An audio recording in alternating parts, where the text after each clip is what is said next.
and welcome everyone. You're tuned in to the ultimate destination for all things lifestyle, entertainment, and everything in between. I'm Jimenita Swain, and you're watching What's Trending, the show where we bring you the latest trends, hottest news, and insider tips on living your best life. Whether you're here for fashion, food, fitness, or the latest buzz from social media, we've got you covered. Let's dive in. Embattled music mogul Sean Diddy Combs is about to lose a member of his legal team. Lawyer Anthony Rico is pulling out of the case. He recently filed a motion in a New York federal court where he notified the judge of his intent to withdraw. Rico also noted that it followed discussions with Combs' lead attorney. He wrote, quote, "Although I have provided Sean Combs with the high level of legal representation expected by the court, under no circumstances can I continue to effectively serve as counsel for Sean Combs," end quote. Well, if you love pistachios, then today is a great day to celebrate along with those who love them as well. February 26th is a holiday for one of the most popular nut types in the United States. Pistachios are a staple ingredient in many official eating plans and are fondly dubbed a superfood by most leading nutritionists. According to the FDA, pistachios have bioavailable manganese, copper, and vitamin B6. The combination helps develop a robust immune system, especially rich in thiamine, fiber, protein, and phosphorus, all of which helps athletes recover from vigorous exercise. Eating just 1.5 ounces of pistachios may even reduce the risk of heart disease if part of a balanced diet. And who doesn't love a great fairy tale? Well, Fairy Tale Day happens to be today, and it's quite a big celebration for companies like Disney and DreamWorks. Fairy tales remind us that Valentine's isn't the only time to find true love or believe in happily ever romance. Before the advent of Disney animation, fairy tales were an excellent way to instill values and teach children about life. Most fairy tales have storytellers' culture incorporated. For example, Krampus is a significant character in many pre-Christian Alpine fairy tales, imploring children to behave so that St. Nicholas can save them from punishment. As for what's coming up in today's show, hear how the Urban Renewal Authority can impact your life and seeking out talented Bahamians nationwide. You're watching What's Trending. Stay with us.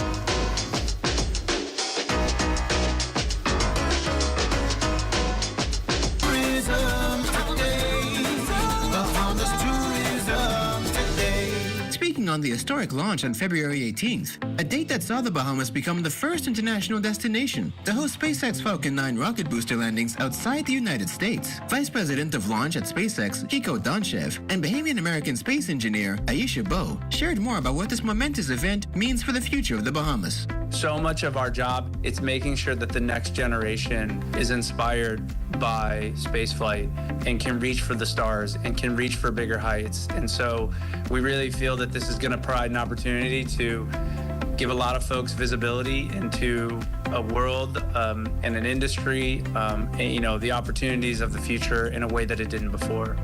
This collaboration is going to inspire an entire generation of Bahamians, like myself, young people who will see that science, engineering, and space travel are not just for other countries. They're for us too. A child in the Bahamas is going to look up in the sky and wonder when that rocket is going to land, if they can see it, and if one day, maybe they might be on it too. With more landings planned, this is only the beginning of a first-of-its-kind partnership. The Bahamas is not only paradise on Earth, it will now be known as one of the gateways to the stars. And this is exciting for the Bahamas. It's an opportunity really to advance innovation and ingenuity and to give young Bahamians hope and opportunity to aspire to go to space if they will. This is our moment. This is our history. This is one large leap for Bahamaland.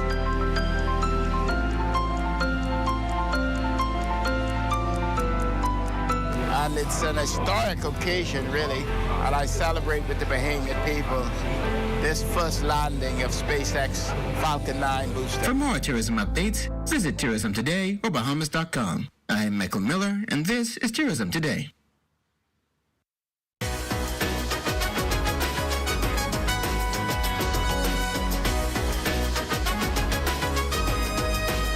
The urban renewal program has been a key focus of government and community initiatives to improve infrastructure, housing, and social conditions in urban areas, particularly in New Providence and Grand Bahama.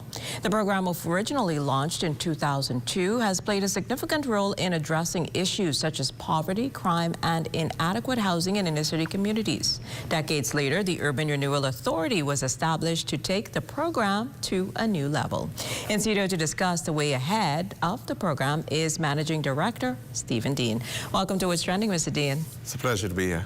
Great to have you with us. So first, let's talk about the core objectives of the program now under the authority. Well, I'm pleased to say that the authority is, after years of pushing for it, you know, I was there from the beginning in 2002, and to see it come to reality, it's really a joy to be here. The objectives, we are hinging on the objective from the original objective, which was to look at those disadvantaged communities, to help people, to uplift people, to help those who are in need, the jobless persons, the elderly, the young people, to give them a spirit of hope, to give them a spirit that they can be a part of what is happening in our lovely country. And I can tell you, based on all the years, and even now, we have a re-energized energy now. Now that we have a legislation which said that we can go forward with it, we could push it. Nothing can change this. Nothing can change this. This is legislation, not a law. So we have the feet. We already have a board, a constituted board of urban renewal, very diverse professionals from the Bahamian society. And so we are led by the Honorable Algernon Allen, Right Honorable Algernon Allen, and Dr. Diana Francis. They're the two key people of the board with other distinguished persons. I can tell you that the urban renewal, we looked at how we can give children hope, children who might be in some troubled communities, children who might be going at risk. How do we turn their lives around? How do we provide that hope? Because in some cases, the people in our offices and the persons working there will have to be the surrogate parents, replacing. How do we replace children with hope as the leaders in those communities, replace those leaders from the criminal elements, who seems to be the Robin Hood in some of the communities, and give them hope that they're other person they can look up to. So what are some of the new challenges or focuses now as an authority? Like you say, it's going to be similar to what you did in the past, but obviously a greater reach, I would imagine. Yeah, it'll be a greater reach. The authority will be able to raise funds. We have a foundation. We'll be able to raise funds. We'll be able to focus. We'll be able to even help community organizations. There are a number of organizations out there in our communities. We'll be able to assist them. The whole thing is not to take over. We are not to come into communities and say we're running something new. There are some successful programs that have been. Whether it's a feeding program, whether it's a boys club, whether it's a girls club, whether it's a seniors club. We are here to partner with that. And also with other civil organizations like Rotary, Kiwanis, Zonta. We'll be partnered with them. You know what I'm saying? Rather than pushing, because what we found, Church A and community might be running a soup kitchen. Why don't we just go and help them? Because we try to run a soup kitchen, someone else trying to run it, bring the community together. The whole thing is bringing the community together. So how will the organization work to address youth development and crime prevention? Well, we are looking now, we have taken preparatory steps to look at a whole comprehensive youth program, what we will call, we mirrored it after the Boys and Girls Club of America, which is very, very successful. And so we looked at, in that youth organization that we looked at launching, it will captivate anything we young, the at-risk youth, the suspended youth from school, the youth who want to be the high flyers in school, after school homeworks. We have already instituted in that a dance academy. We have already started along that line. So we have a sporting program for young men. So we are looking even at those young persons that fall foul of the law, who might have criminal records. How do we help them? How do we give them opportunity? How do we tie them into the BTVI? How do we give them opportunities? How do we speak on their behalf to the business person to give them a second chance? We're looking at a second chance program too for our young people. So then what do the community, how was the community play a role in shaping these initiatives that you're now introducing? Excellent question. What we have done already, we have instituted what we call advisory boards in the community, advisory committees. And we have about, in New Providence, we have 14 urban renewal centers. What we have in there is 14 advisory committees. And each one of those committees consists of leaders in the community, whether they're from the church, the business, social, wherever. The elderly, young person, a mixture. They meet with the urban renewal teams in those communities to decide on programs which is best for the community. That sounds good. So what strategies are in place to ensure that the projects remain sustainable going forward? Well, as we're just becoming an authority, so we are doing a SWOT analysis of what exists. And so we look at our strengths, our weaknesses, and as the case may be, to move on forward. And once we determine where we at right now, then we can look at putting controls in place, putting checks in place, have a strategic plan that we can do measuring. How do we measure the success of our program? How do we analyze our program? How do we see how we could tweak it as we move along? And so that's what we are doing. So we might have a plan for a program for a 5-year plan or 3-year plan, but every quarter we will be checking it to see if it's working, what we need to do to move it forward. Oh, Mr. Dean, we thank you so much for joining us on What's Trending today, and we wish you and the Urban Renewal Authority the greatest success. Thank you. It's always a pleasure. Urban Renewal is going to be a success. No doubt. Thank you again. It's a pleasure. Well, stay with us. So much more after the break.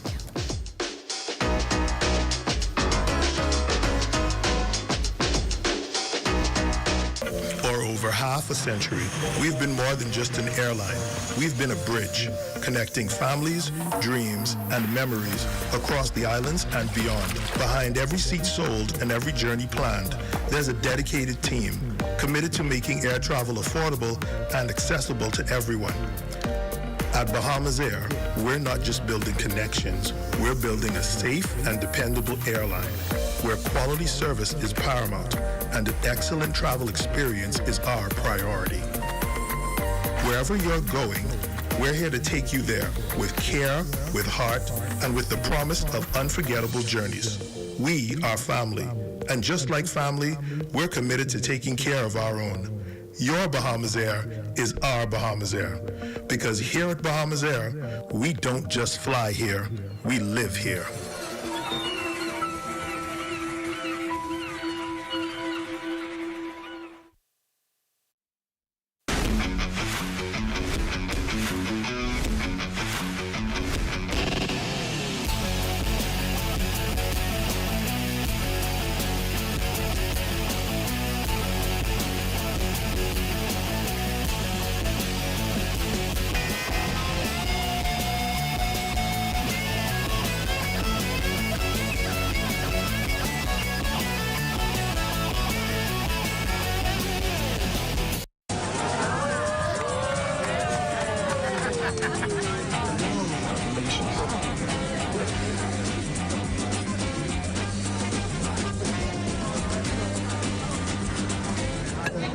Diet-friendly special.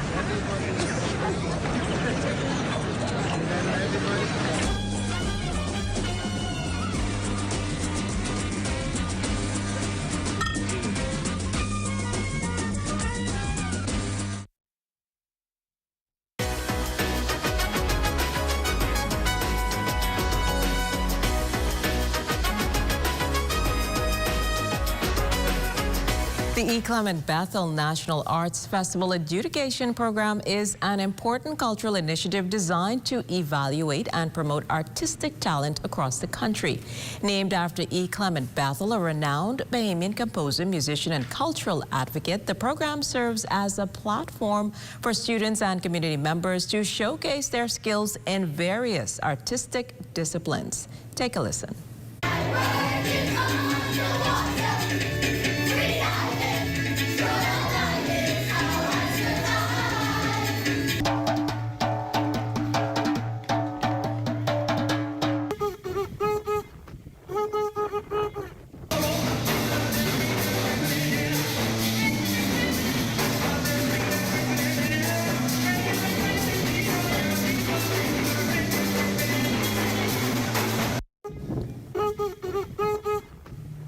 Well, so far, teams from the Ministry of Youth, Sports and Culture have visited Eleuthera and will be heading into Cat Island this week in search of talented young Bahamians. In studio to discuss the nationwide talent search is Senior Cultural Officer Zenobia Pierre. Welcome to What's Trending, Zenobia. Oh, it's wonderful to be here. Thank you very much. And it's great to have you here with us. So tell us more about your visit to Eleuthera and the talent that you saw there. Well, you know, Eleuthera is a very long island, very long. And I always tell my students, I always tell everybody, the cultural diversity in Eleuthera is like, wow.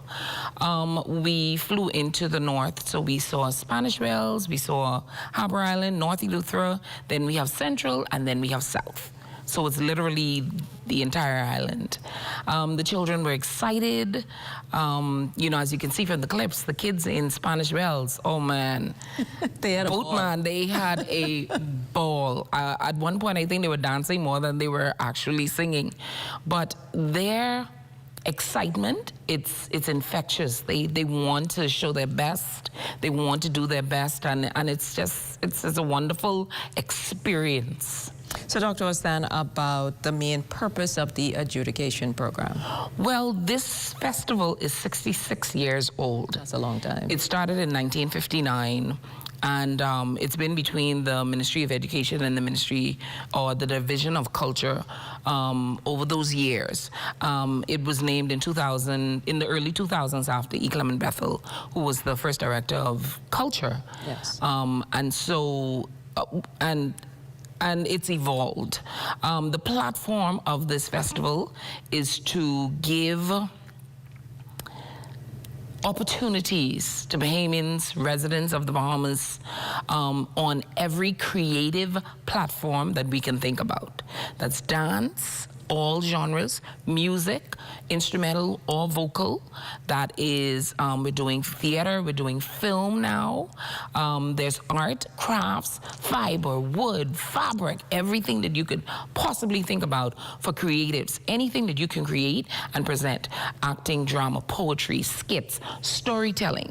So, of course, that means culture, creativity, arts, everything is woven into this. So how does this initiative then contribute to the development of arts and culture in the country? Well, you know what? It's like a springboard to help a lot of the students see if this is where they want their careers to be. And working along with the music teachers, music educators, creative persons in the community, I have seen persons who are, you were in festival like 3 years ago. Yes, ma'am. Now a person who's working in the hotels doing activities, somebody who's on stage singing. I've heard persons say, yeah, I was in the National Arts Festival. That's the first time I got the nerve to stand up and actually sing a solo. And so now they're singing and performing. So it, you know, by extension, the country wins because it's adding to that green and that orange economy. That's phenomenal. Mm-hmm. So what are the key categories for adjudication and how have they evolved over the years? I think you mentioned film. Yes. It's now a part of it as well. Yes.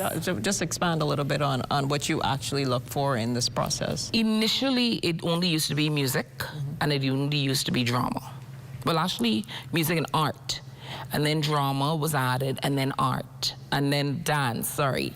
And over the years, we've done more and more because generations change.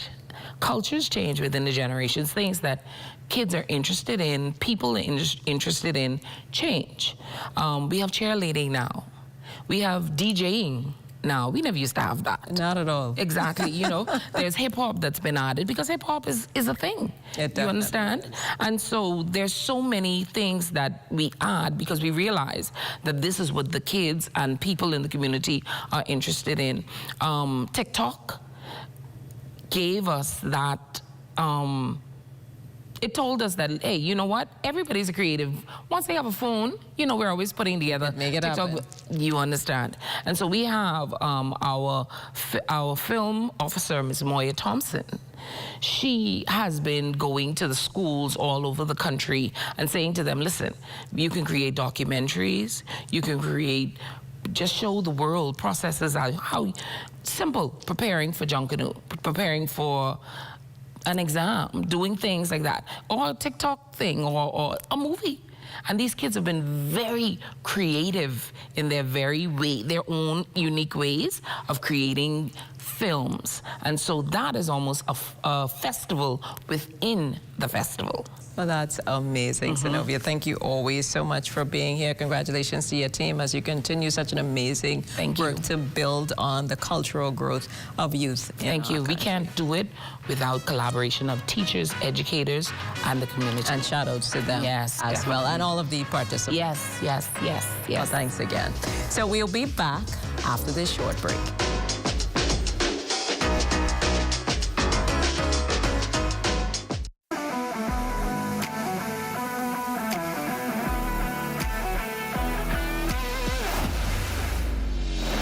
Bahamas Striping Group of Companies, we have been in Exuma now for the past 4 years, carrying out our paving program. A part of our company's philosophy is to do some work to international standards. So when you look at our paving division, we have a state-of-the-art lab to do all of our testing in-house, as well as a state-of-the-art asphalt plant with a trained technician carrying out the work on that site. The overarching goal of our company is to produce the work that we're doing in the entire Bahamas to international standards. We also make a difference by the training of our staff. We have a very intensive training program going on to where we are teaching young men how to learn the art of striping. Being a young man myself, I've made mistakes in the past. I was given a second chance to better my life, and it's only fitting that we pass that along. What's important for us is giving them a second chance for them to get a skill and a career that could take them further in life.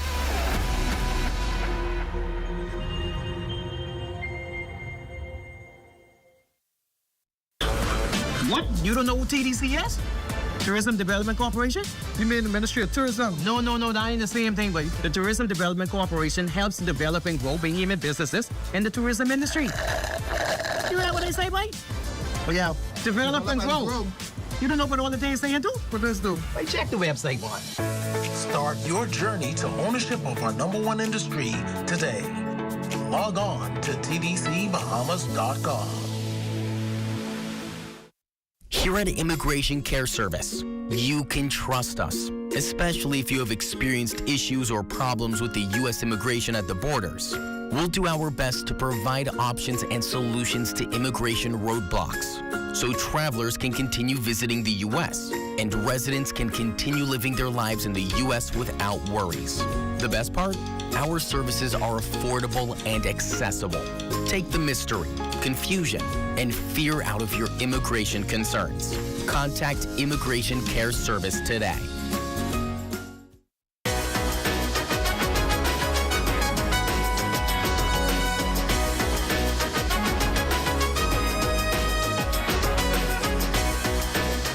All right, folks, if you've ever woken up and thought, what am I waiting for? Well, February 26th is the day you definitely shouldn't wait anymore. It's Carpe Diem Day. Carpe Diem is Latin for seize the day. It's more than just a phrase, it's a way of life. And every year on February 26th, we celebrate this bold, fearless approach to living in the moment. Back in ancient Rome, philosopher Marcus Aurelius wasn't just writing philosophical texts, he was telling people to live life now, not wait for some magical future moment. Seize it. And we're still doing that today. Well, with less toga wearing, of course. But how did this day come about? Well, it's a relatively modern tradition that encourages everyone to stop overthinking, stop procrastinating, and just embrace the present. So whether it's ticking something off your bucket list, dancing like no one's watching, or eating dessert first, Carpe Diem Day is all about living for today. It's about saying yes to that spontaneous road trip, trying that new hobby you've been too scared to start, or even just putting down your phone and enjoying a real conversation. Because life's short and it's worth doing now. So what are you waiting for? Get out there and make today count, because tomorrow's never promised. But today has got endless possibilities. Don't wait, don't hesitate. Carpe Diem today is your day. So happy Carpe Diem Day, everyone. While you're watching What's Trending, stay with us. There's more after the break.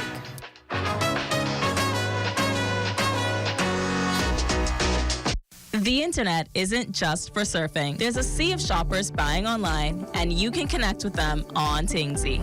Tingsy is the SBDC's online storefront built for Bahamians. Take your business to the next level by selling to customers online, both at home and around the world. People want Bahamian things, and if you got things to sell, sell on Tingsy. Find out how you can connect with a sea of buyers by visiting tingsybahamas.com. Hi, I'm Brent Burrows, Vice President of Retail and Sales at CBS Bahamas and the CBS Pro Store. Not only do we guarantee the best prices on all your favorite building materials, but we're proud to offer the best delivery program in all of Nassau. Whether you buy one box of screws or a truckload of plywood, island-wide delivery is just $5. And for our Family Island customers, we're proud to offer complimentary drop-off to the mailboat of your choice. Visit us today at the CBS Pro Store on Robinson Road and check out our website to set up your next delivery. Your best year yet. Education is the key to success, and the University of the West Indies Global Campus Bahamas is your partner in success. Take a course that increases your value in a matter of weeks, or get that degree you've been dreaming of with convenient online learning. Visit us at global.uwi.edu/Bahamas, call 323-6593, or WhatsApp 456-6687 today. Lessons gonna find me.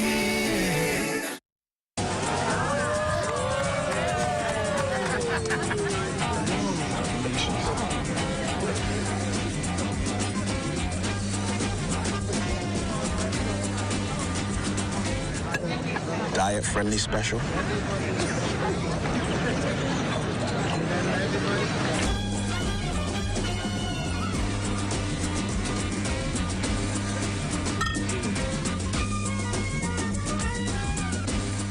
Here in the Caribbean region, our climate is changing, resulting in intense heat as temperatures soar. This increase in temperature is having a significant impact on our energy sector.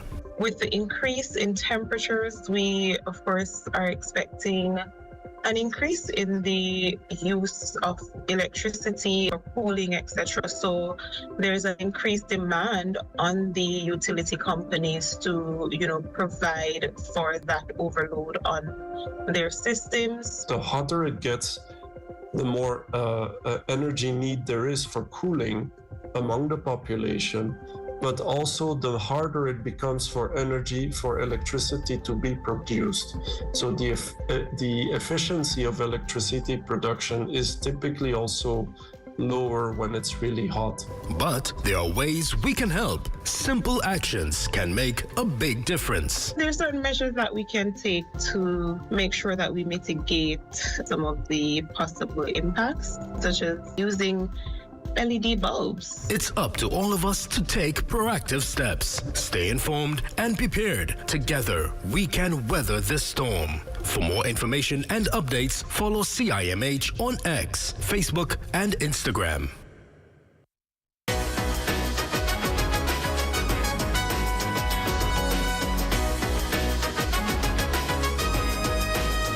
Well, that's all the time we have for today. A huge thank you to our incredible guests for sharing their insights and stories with us. As always, we'll be back tomorrow at 6 p.m. with more exciting guests, thought-provoking conversations, and a lot of laughs only on the ZNS network. See you later.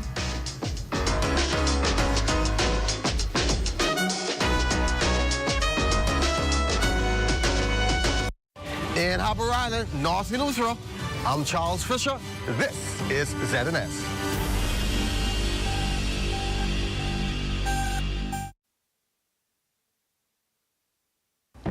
This is the Bahamas Tonight, the Northern Edition. Here's a look at tonight's top stories. The nation's leader reports an historic milestone in government revenue collections. Plus, police seize over 500 pounds of marijuana in a major drug bust. And later, a local dentist is sounding the alarm over the rise of illegal dental practices. The Bahamas Tonight Northern Edition starts now.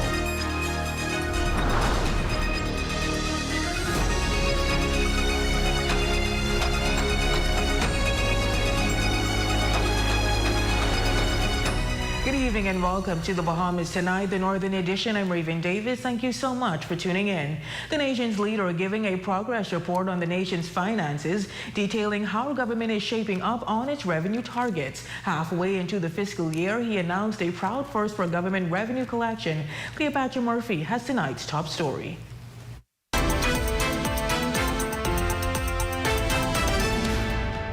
Government collected some $1.4 billion in total revenue for the first 6 months of the 2024-2025 fiscal year, with the nation's leader boasting it is the biggest revenue haul the country has ever made for the period.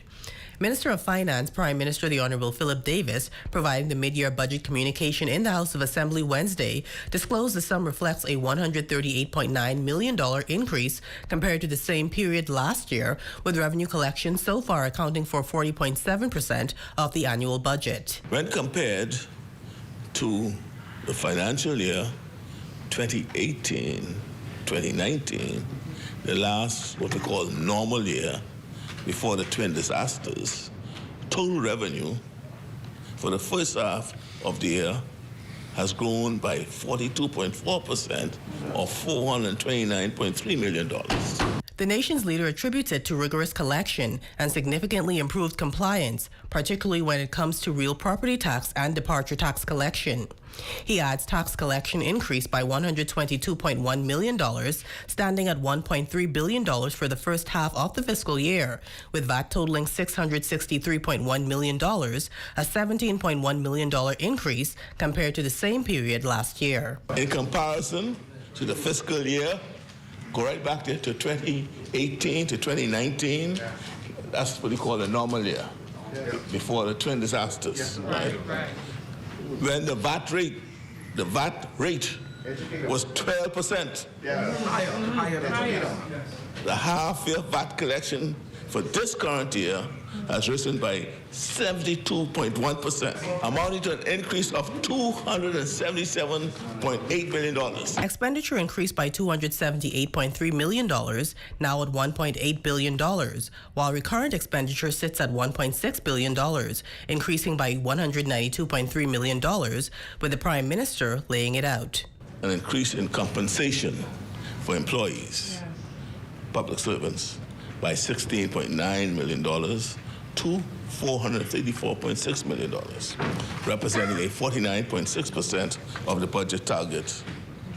Increased spending in this component is explained by higher employment costs due to promotions and other staff and salary adjustments during the period.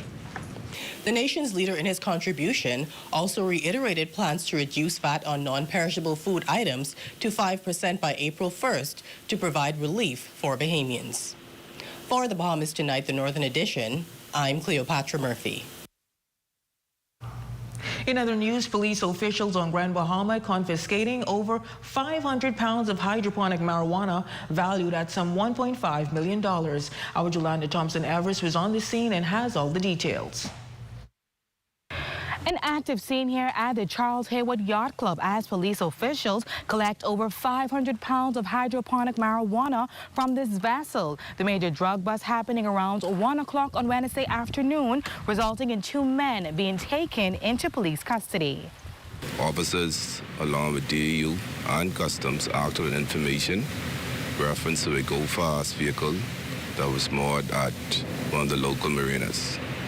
As a result of this information, the officers boarded the vessel where they saw 2 male Bahamians. The police received a tip-off that 2 men, aged 35 and 39, wearing Columbia top and pants, were arriving at a nearby facility to refuel their vessel. Officers from the DEU and Customs responded to the location where they intercepted the speedboat. Following an investigation, the 2 men were taken into police custody. Acting on information, the officers started to search the boat, where they discovered a large quantity of suspected marijuana.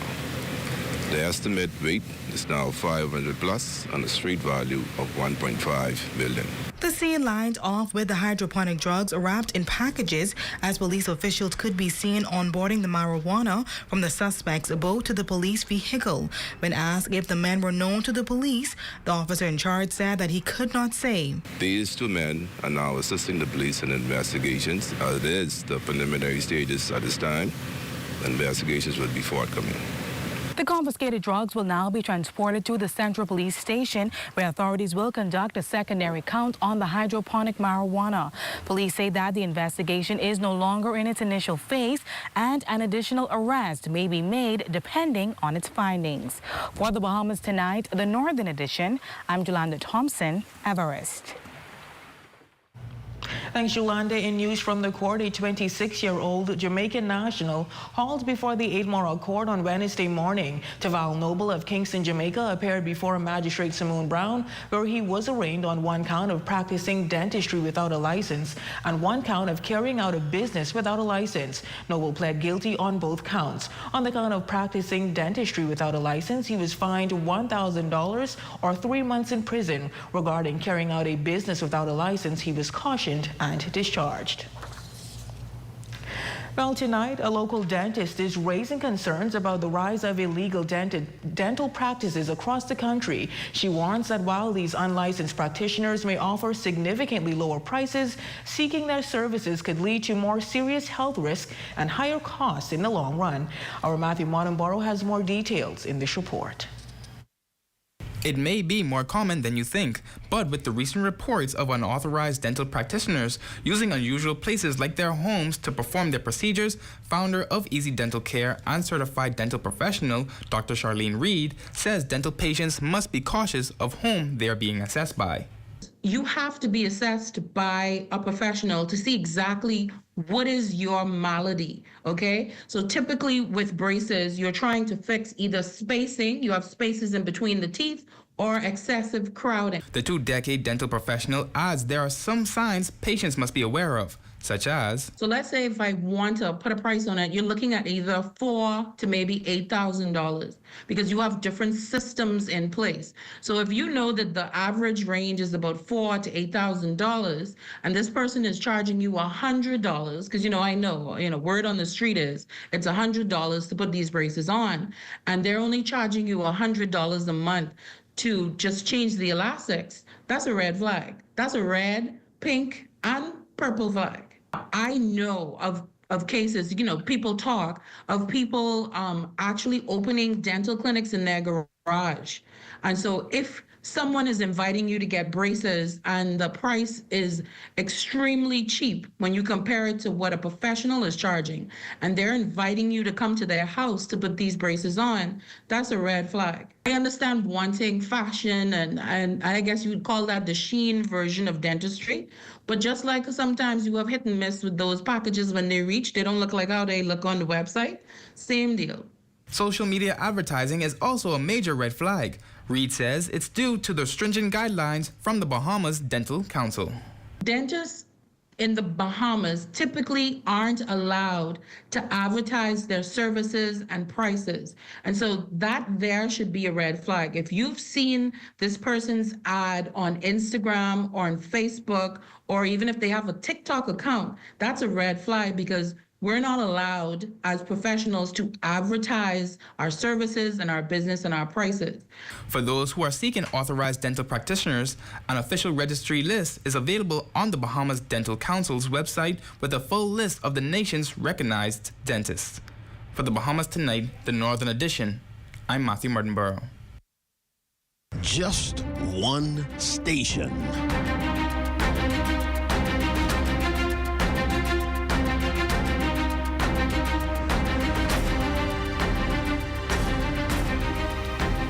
Well, a major change is expected in a local resort property in West Grand Bahama as the operations management company has been terminated. Tonight, our Jolanda Thompson Everest joins us live with the latest. Jolanda? Well, Raymond, the managing company at Old Bahama Bay in West End receiving a notice to terminate its services late last month. Island Venture Resort Club and Trading managed a property for the past 13 years following the closure of GIN. Now we understand that the lease allowed IVRC to operate the property, maintain the assets, and continue employing the staff. Our ZNS News team has obtained a copy of the notice to terminate the bear license agreement and its addenda dated January 31st. Issued by Scott & Co. Counsel Attorney on behalf of LRA OBB Limited. The notice states that IVRC is required to vacate the property by March 28th and strongly advises them to remove all equipment, fittings, and effects, ceasing operations before the termination date. Now it remains unclear why IVRC received this termination notice or how it will affect the 150 permanent and contractual employees at the resort in West Grand Bahama. One source say that the transition comes during a challenging time as the property enters its peak season with events like skydiving and a fishing tournament on the horizon. This timing during the March and September peak season has raised concerns. Now we reached out to LRA, the property owner, who has committed to giving us an interview in the coming days. However, IVRC and a homeowner have both declined to comment at this time. The Old Bahama Bay Resort and Yacht Harbor offers 73 spacious beachfront suites, a full-service marina, on-site restaurants, and boating facilities. This is a developing story that we will continue to follow. Live in studio with the latest, I'm Jolanda Thompson-Everest. Back to you, Raven. Thank you for that, Jolanda. Meantime, last night we shared the story of a woman whose identity was stolen by her cousin who used it to marry a Haitian national. For some, the story raised more questions than answers. Well, tonight she's offering more clarity while a local attorney weighs in, warning that incidents like this may be more common than people realize. Here's Shalia Roll with tonight's follow-up report. More details have emerged tonight following our ZNS News team report on the shocking case of Perdisha Russell, whose identity was stolen by her cousin in 2015. The cousin used her identity to marry a Haitian national, a discovery Russell made 3 years later. On Wednesday, Russell visited the Registrar General's office to obtain a copy of the marriage certificate, only to find out that another woman had wed the foreign national in her name with her cousin signing. Years after the incident, despite the Haitian national being arrested and charged with fraud, Russell still faced difficulties in securing a divorce. A tearful Russell says that she's surprised at the amount of backlash she received from sharing her story. I swear on my life, I've been going out and I can get this result. The main concern from the public was where is the cousin now and why wasn't she arrested? While Russell believes that she may have relocated to the United States. According to Russell, police officials told her that they were currently looking for the accused. Sometime later, she says that she contacted CDU when she knew she would be on the Abaco Island for her mother's funeral, but to no avail. During that time when I knew she was in Abaco, I tried to reach out to CDU as well because at that time I knew where she was. And it's still no justice. That's why I said I've been going to police stations. I've been going to the public, the proper authorities for help for years. In speaking with attorney Osmond Johnson, he says one thing is clear: fraud and sham marriages happen more often than people think. It's illegal.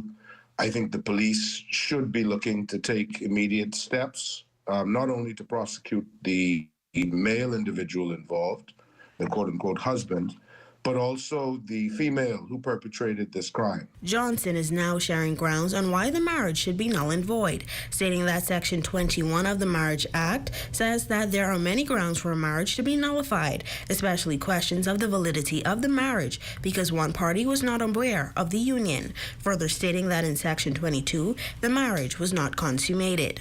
So not the cousin who misrepresented herself as the wife, but the actual individual concerned. If there's no evidence that this marriage was ever consummated with the male, with the purported husband, then the marriage, of course, can be declared void on the basis of it not being consummated. Now, an attorney reached out to our ZNS News team to offer help to Russell. Will she finally divorce the husband she claims she never married? Well, that remains to be seen. For the Bahamas Tonight, the Northern Edition, I'm Shalia Roll. Thanks, Shalia. Now, as mentioned earlier, attorney Cassietta McIntosh will assist Perdisha with filing the necessary application to the Supreme Court to get the divorce. McIntosh says she was touched by the story and will take on the case free of charge. And still to come. A farewell to Grand Bahamas Chamber President as a new leader takes the helm. We will have details of that story and sports highlights when the Bahamas Tonight, the Northern Edition, returns.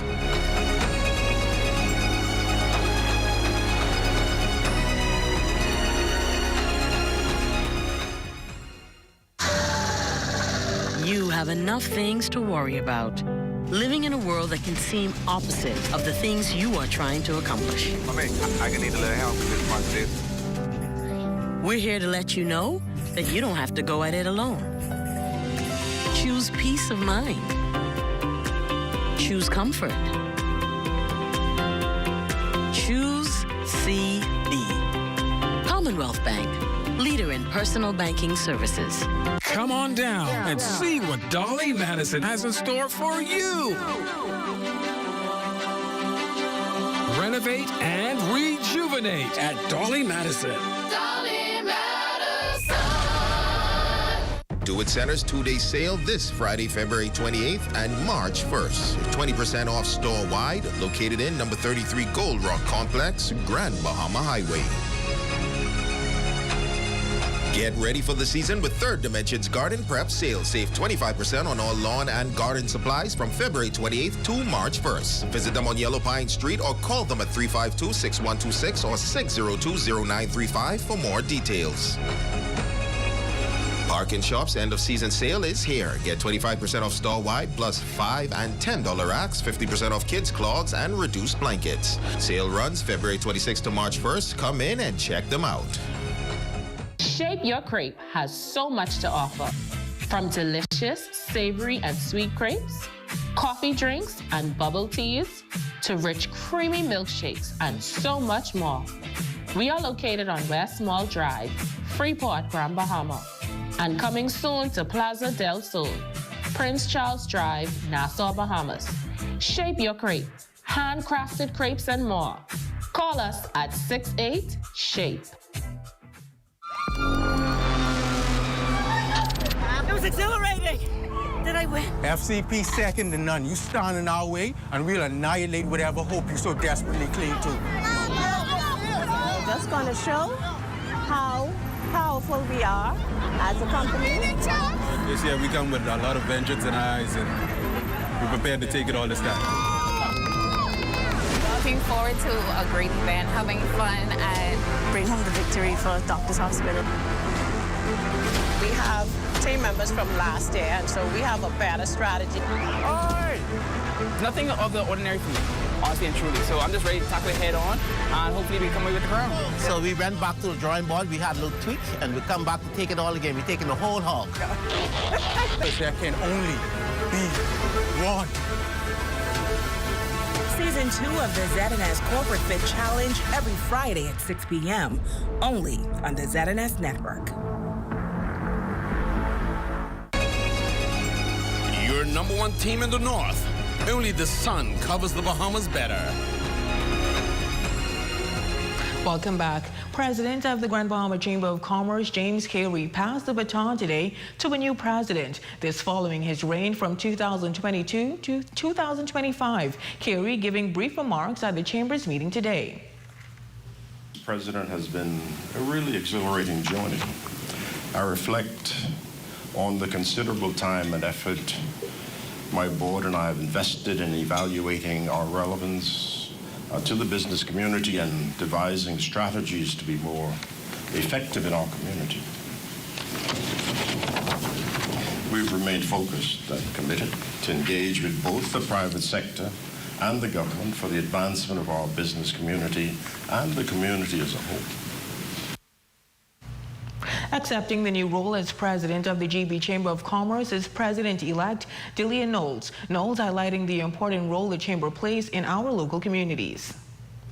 The society runs on commerce, and we, the Chamber of Commerce, are the custodians of commerce. it is up to us to be the supporter and the advocate for commerce in Grand Bahama and by extension the wider Bahamas. And now to look at stories making news. Shane, what's happening in sports? Well, 20 PE teachers got their D license from the Bahamas Football Association. I'm excited because, you know, soccer was my first love. Awesome. Great news there. Well, thanks, Shane. Sports comes your way next with first a check on your local weather forecast. Tonight's weather forecast is brought to you by Royal Star Assurance. 'Cause it's so beautiful.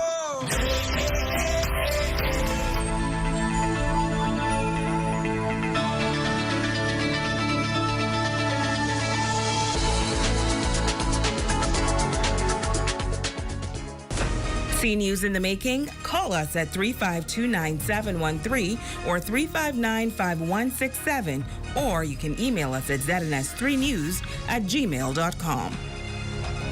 The Pro Cathedral of Christ the King Church wishes to remind you that having unwavering faith in God activates His power in our lives. Only God can bring profound change and hope to us during challenges. Simply believe and seek His presence. Watch Him work.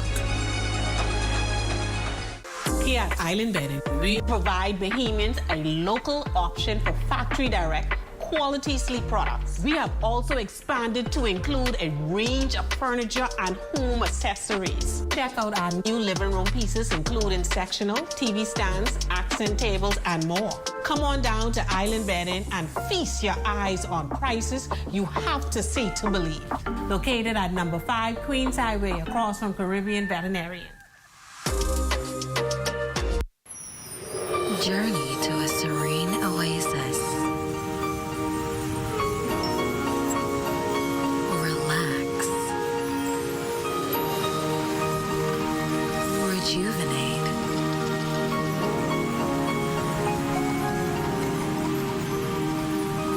Renew. Welcome to Renew Day Spa. For appointments, call 352-RENU. Shisha Lounge and Restaurant located in Grace Bay, Providenciales, your #1 night spot in the Turks and Caicos Islands. Come party with the stars.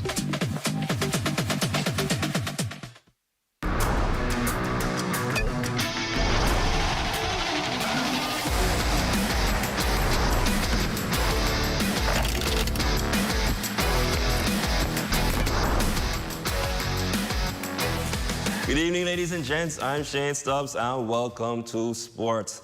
The St. John's Lady Giants remain tall, securing the Hoyts girls basketball tournament over the weekend. Here's head coach Malcolm Raming on how they got the victory. I had to foul to get the ball back quickly, and then I just ran the clock out, and that's what it came down to. We were struggling to score today. Defense was on point. David defense was really good too.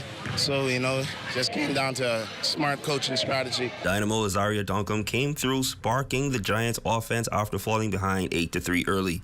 She finished with 5 points and was crowned the most valuable player. I feel great about getting the win because we worked hard for it, and I feel great as NDP.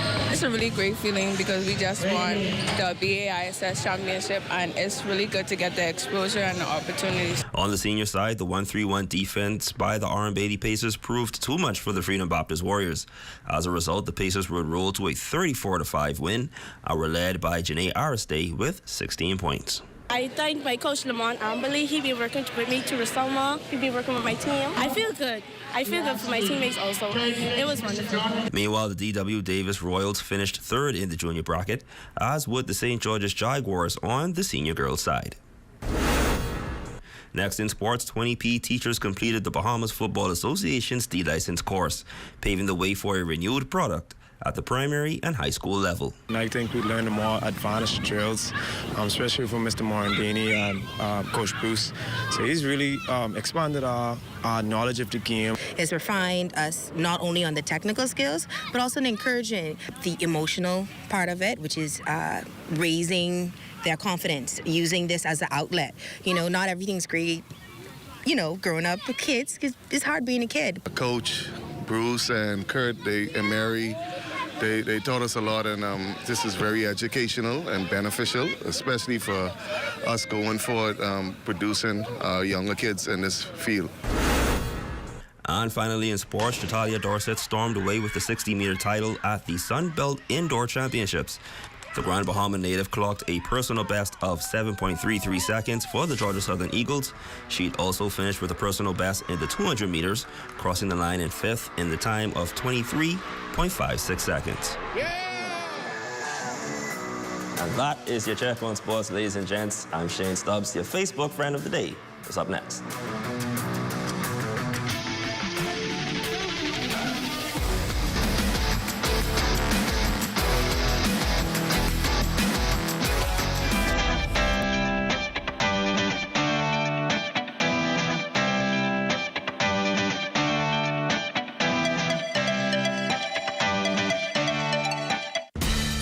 Enjoy the island of Grand Bahama with so much to offer. H. Forbes Charter Services Limited is just what you need to make your next experience a memorable one. We serve groups of all sizes in cool and comfortable limousines, coaches, and buses. We're the one to call for sightseeing tours, charter services, bonfire on the beach, and other fun-filled activities. So come and experience Grand Bahama Island with us, where it keeps getting better. Here at Freeport Decorators, we have hundreds of products for you to choose from. Whether you're in the market for trophies, plaques, rubber stamps, corporate signs, any kind of interior signage, stamps, or seals, we're your one-stop shop. We feature glass, acrylic, crystal awards for every occasion. We build all the trophies here on site. Looking for a gift item? We feature pens, key rings, mugs, tumblers, barbecue tools, even bamboo cutting boards. Have something already? Bring it on down. Let us see if we can print that special something on it for you. Need a headstone? Memorialize the memory of your loved one with a beautifully lasered granite marker. Our store hours are Monday to Friday, 9 to 5. We focus on customization. So if you have an idea or a new concept, bring it on down or call us at 352-5557 or even WhatsApp your idea to us at 646-0777 and we will do our best to make your awards and recognition ideas a reality.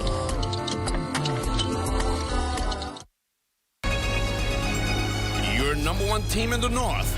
Only the sun covers the Bahamas better. And that is going to do it for us here in the North. I'm Raven Davis. Thanks so much for tuning in. Here's a live look at the Bahamas tonight. They're coming your way next.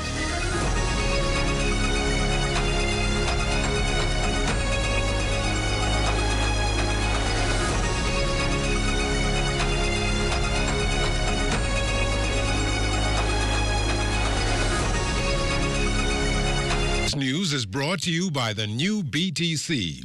Fiber is here. Faster, stronger, more reliable. Together, we are unstoppable. Switch today. Coming up in the National Report, some insight on what that pending VAT reduction on prepared food includes and how it impacts merchants and the government's bottom line. Also, 6 months into the 2024-2025 fiscal period, has the Davis administration made good on its commitment to change the status quo? Tune in for the progress report and plans for the second half of the year. And corruption within the Defense Force. The Commodore speaks on the issue and what approach is being taken to weed it out. The Bahamas tonight, the National Report starts now.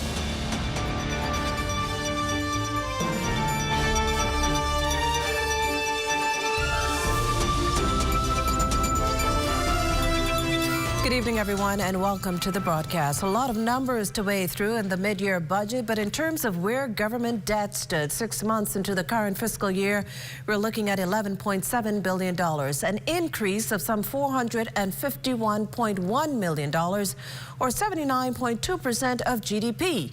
And as Prime Minister and Minister of Finance, the Honorable Philip Davis, happily revealed in the House of Assembly this morning, that, however, is a significant improvement compared to the 100.4% debt to GDP ratio at the end of June 2021.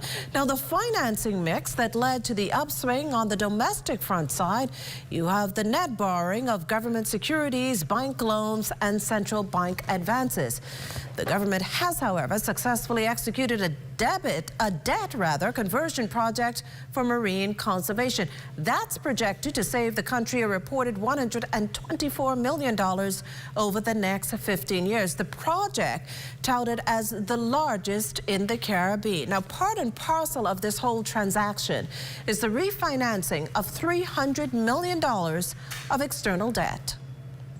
The liability management operation was financed through a new $300 million commercial loan with a 15-year final maturity and a 10-year average life, which was supported by an innovative credit enhancement package.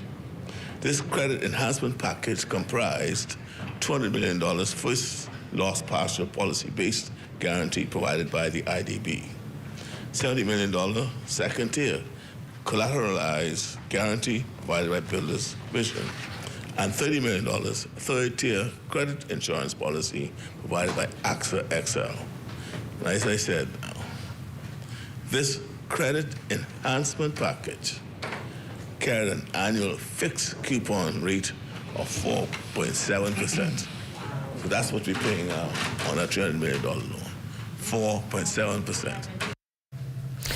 Meantime, quite a feat for the government, who's patting itself on the back for pulling in the highest revenue level the country has ever seen over a 6-month period. This juxtaposed, though, against increased expenditure. There is, however, high optimism that second-half figures will silence any alarm regarding the government's ability to achieve its fiscal targets. Carla Palmer has more. The preliminary figures, and based on the numbers Prime Minister the Honourable Philip Davis brought to the House of Assembly Wednesday, total revenue collections for the first 6 months of the current fiscal year set at an estimated $1.4 billion, an increase of some $138.9 million when compared to the same period last year. Those figures putting revenue collection at 40.7% of the annual budget target. When compared to the financial year 2018-2019, the last what we call normal year before the twin disasters, total revenue for the first half of the year has grown by 42.4%, or $429.3 million.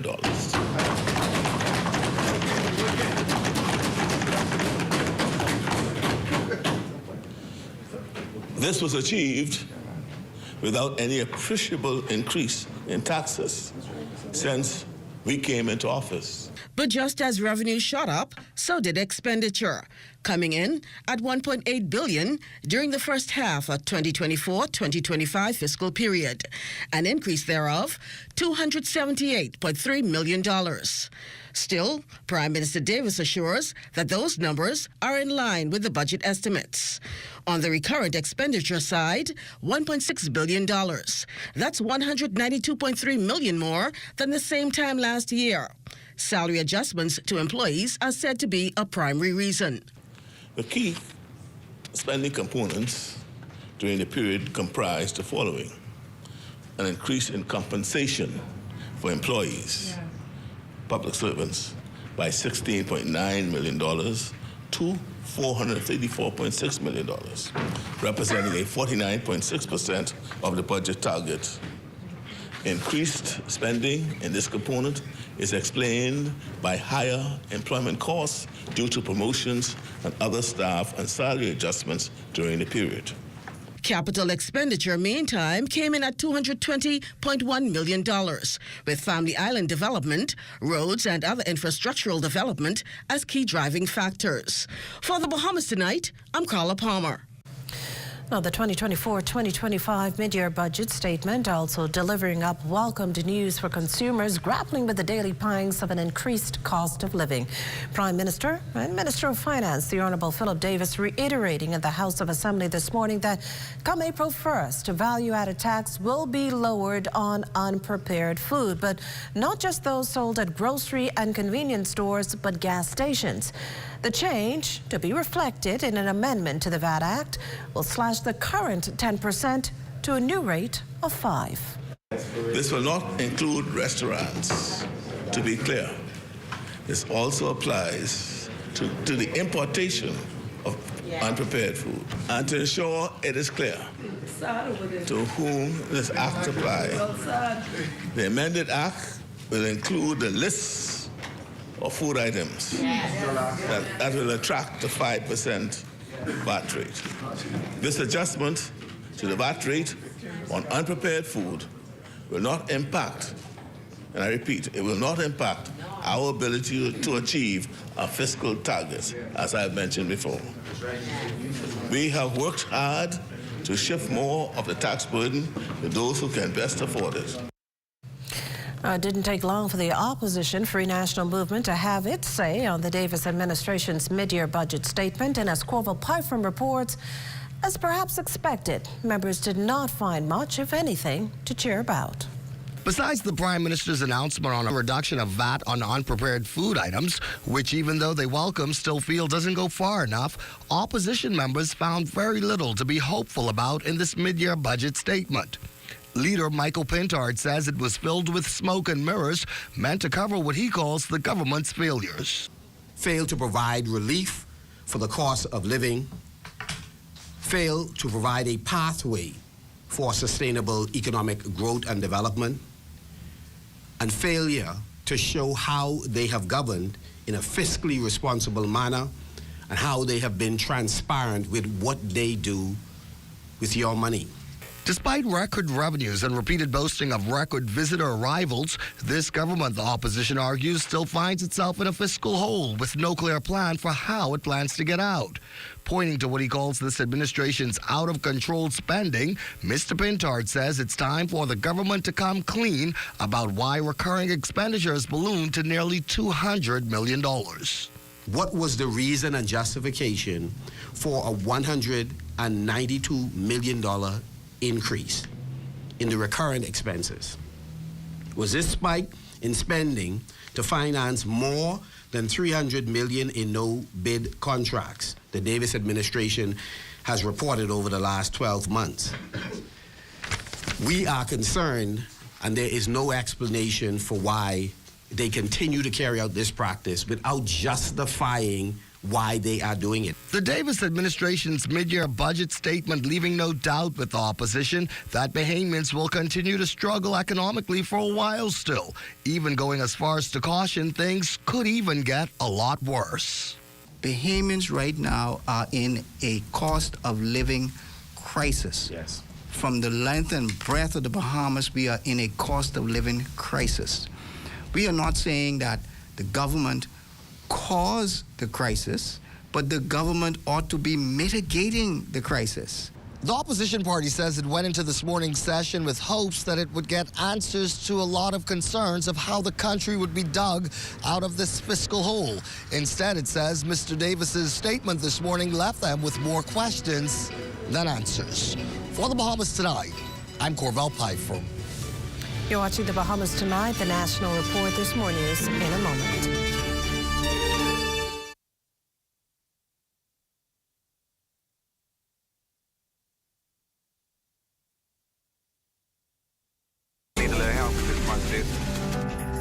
We're here to let you know that you don't have to go at it alone. Choose peace of mind. Choose comfort. Choose CD. Commonwealth Bank, leader in personal banking. KFC Value Box for just $9.95. Crunch your KFC craving with a KFC Value Box for just $9.95. Get a piece of our golden fried chicken, crispy fries, cheesy mashed potatoes, 3 juicy all-white meat nuggets, a buttery biscuit, a sweet dessert biscuit, and a 16-ounce soda, all for just $9.95. Now that's a deal. Big flavor, bigger value, and always KFC. Finger licking good. With BTC's crystal clear mobile service, stay connected seamlessly, whether on land or at sea.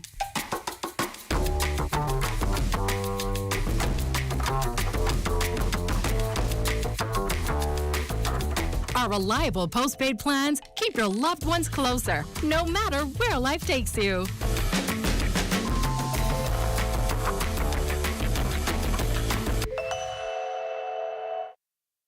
For over half a century, we've been more than just an airline.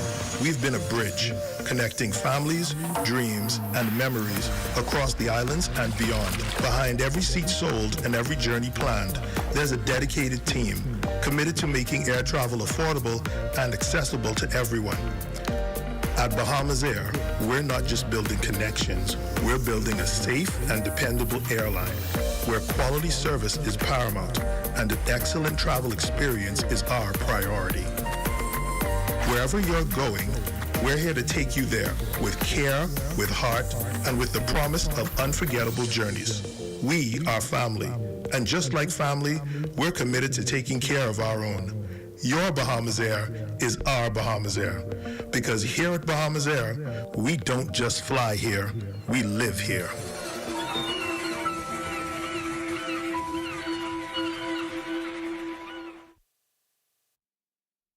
What if I told you Wendy's has a new burger? With a flavor so secret, it's almost too delicious to handle. Well, now it's time to unlock that flavor. Try the new sweet and smoky barbecue cheeseburger. We can't tell you everything, but we can tell you that it's packed with flavor, including our secret barbecue sauce. Try the new sweet and smoky barbecue cheeseburger today. Available for a limited time.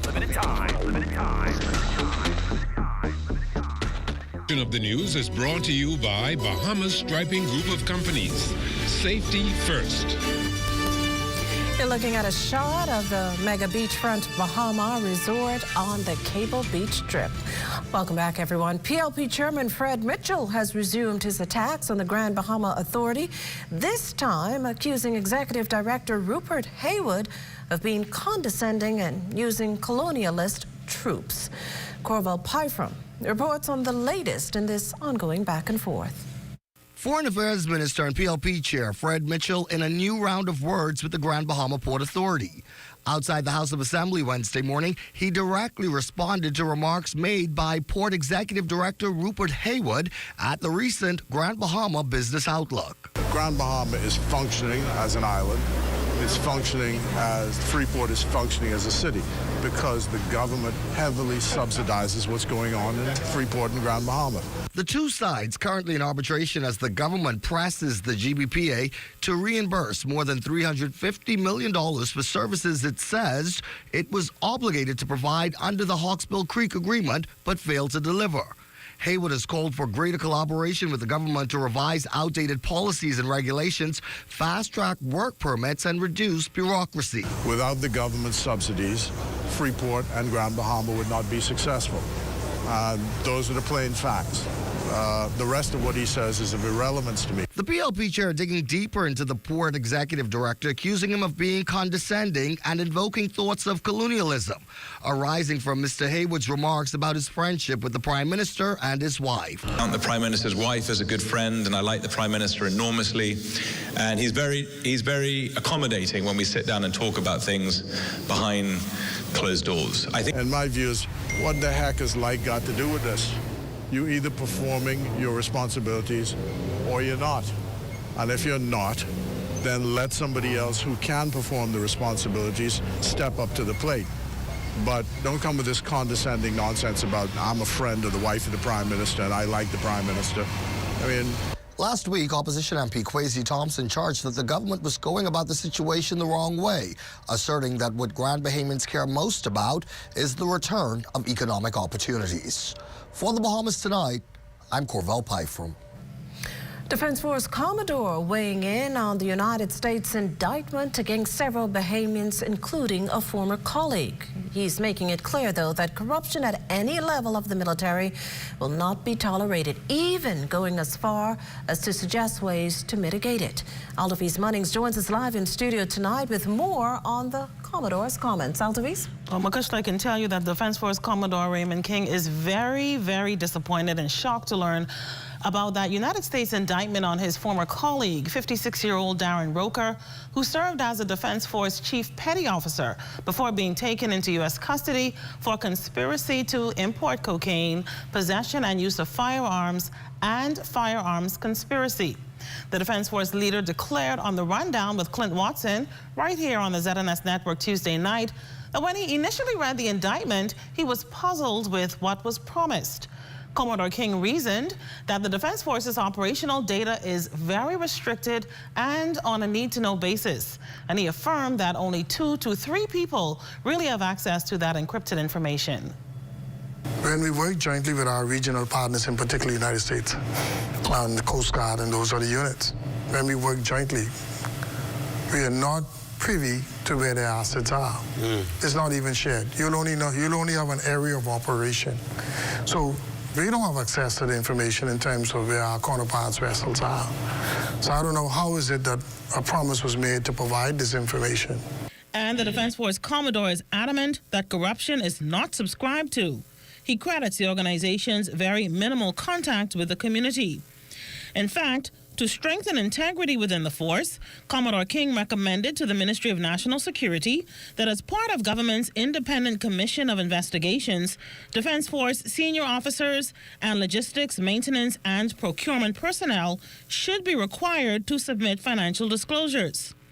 But do know that the Defense Forces Act is very robust and penalties are severe for any Defense Force officer charged with corruption. For the release of confidential information, you can get 2 years, 7 years, and if it is considered to be a matter of treason, you can be sentenced to death.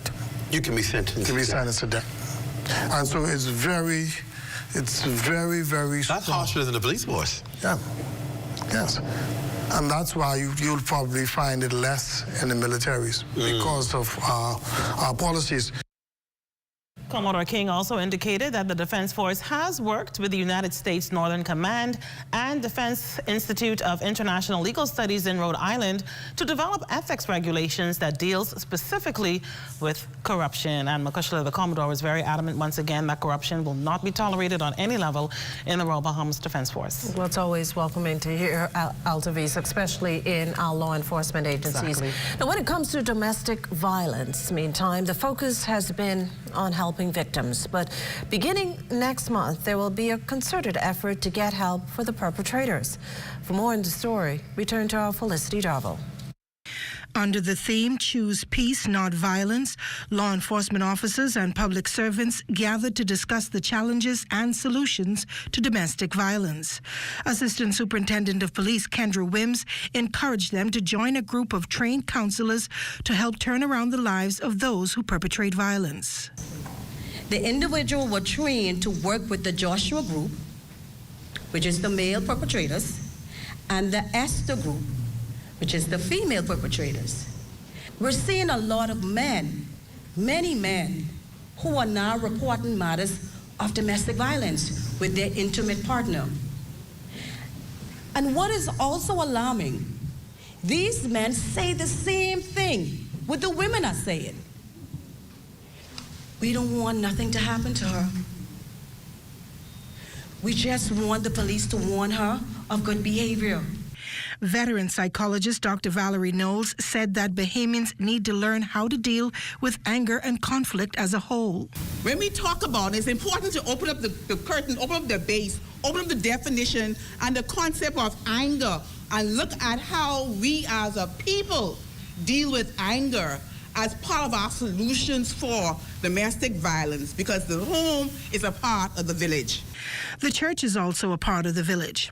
Anglican Reverend Angela Palacios and Baptist clergy Cheryl Carroll are directing the training designed to help perpetrators. So we want to say the persons who are struggling with violence.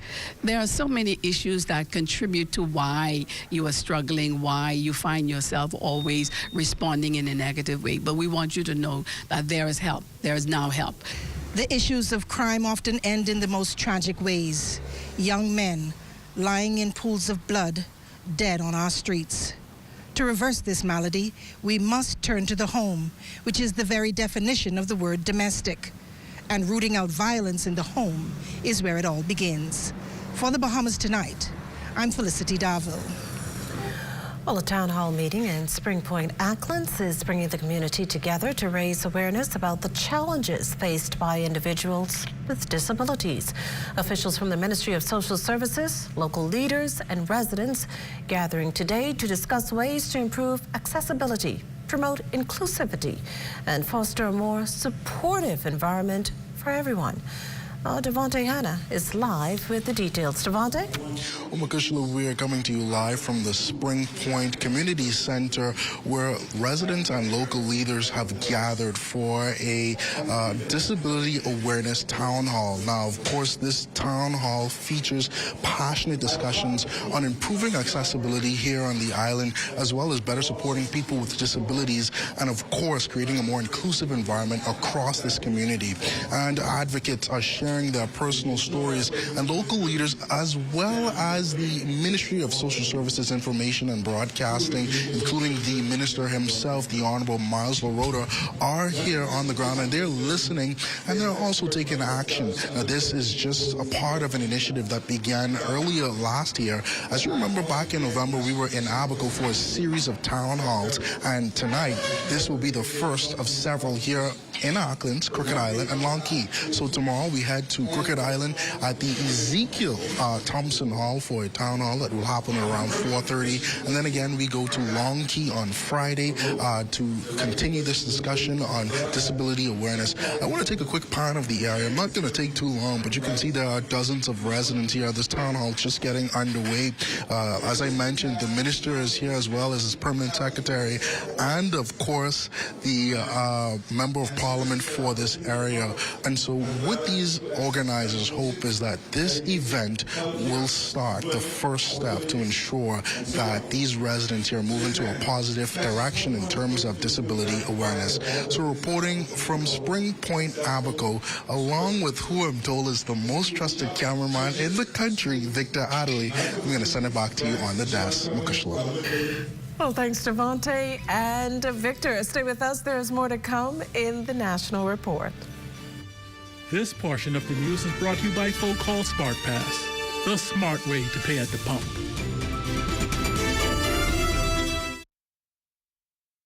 We're here at the Nassau Village Community Center project, where over the past 17 months, we've hired over 20 Bahamian subcontractors to bring this beautiful project to fruition.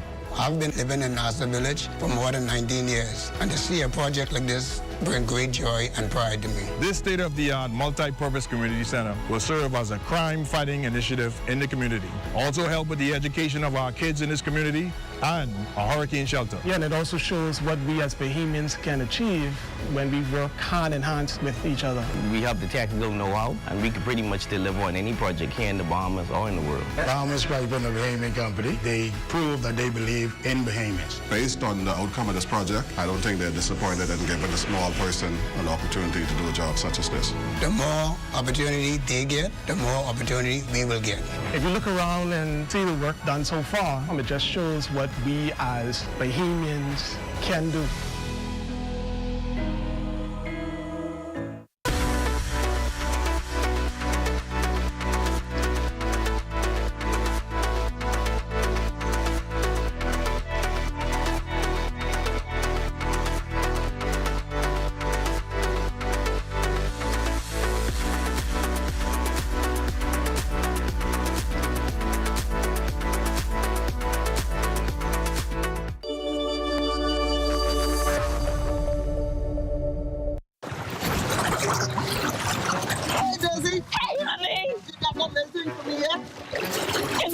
I get no money.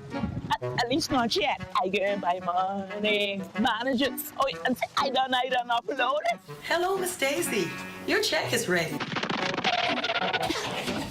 Thanks. I got it. I come for that little thing. You got it?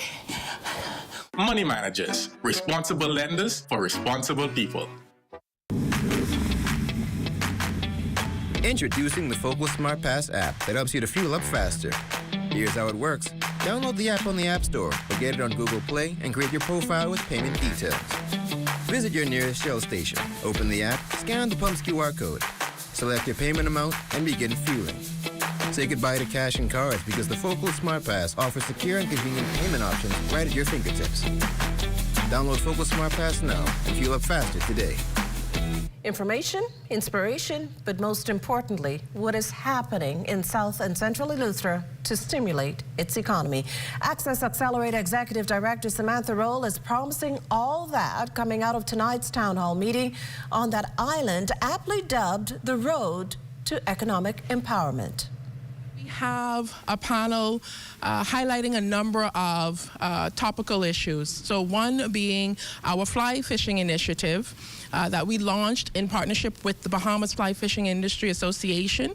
And so representing the Fly Fishing Association is Valentino Monroe, and he is a board of director. He is also an SBDC client, and so he can speak from both angles in terms of our partnership with the association and the importance of such an initiative to make sure that we have a Bahamian-owned, Bahamian-led fly fishing industry.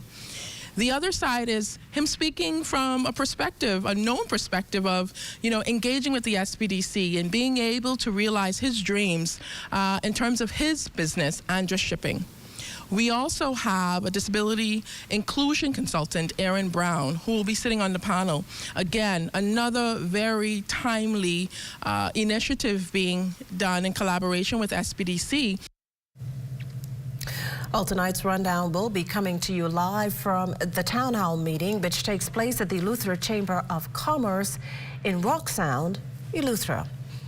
Well, we're now going to toss it to LaDawn, who joins us live with a sneak peek of Access Now. LaDawn? Well, Crystal, I want to say the government high school is celebrating the academic achievements of its students during the Blue Diamond Award ceremony, and I know you know who would be excited to hear about that story coming up in Access Now. I know, it's an inside joke, you guys. Stay with us. The National Report is back after the break.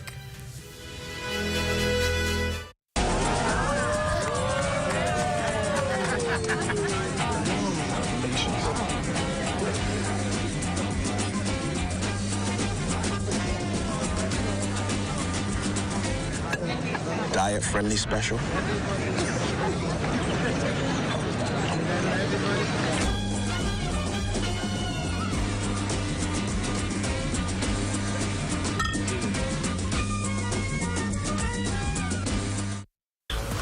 What? You don't know who TDC is? Tourism Development Corporation? You mean the Ministry of Tourism? No, that ain't the same thing, but the Tourism Development Corporation helps to develop and grow Bahamian businesses in the tourism industry. You heard what they say, Mike? Oh, yeah. Develop and grow. You don't know what all the things they do? What does do? Hey, check the website, boy. Start your journey to ownership of our #1 industry today. Log on to tdcbahamas.com.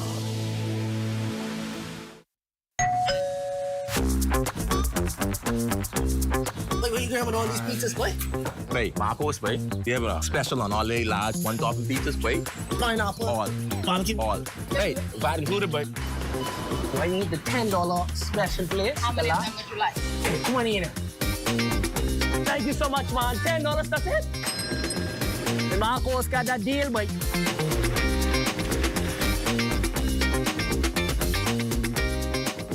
This year, your best year yet. Education is the key to success, and the University of the West Indies Global Campus Bahamas is your partner in success. Take a course that increases your value in a matter of weeks, or get that degree you've been dreaming of with convenient online learning. Visit us at global.uwi.edu/Bahamas, call 323-6593, or WhatsApp 456-6687 today. Lessons gonna find me. One's independence is determined by our ability to earn a living, which is why unemployment can dampen one's morale. The NIB unemployment or UEB benefit allows for up to 13 weeks of income replacement, allowing some time for you to get back on your feet.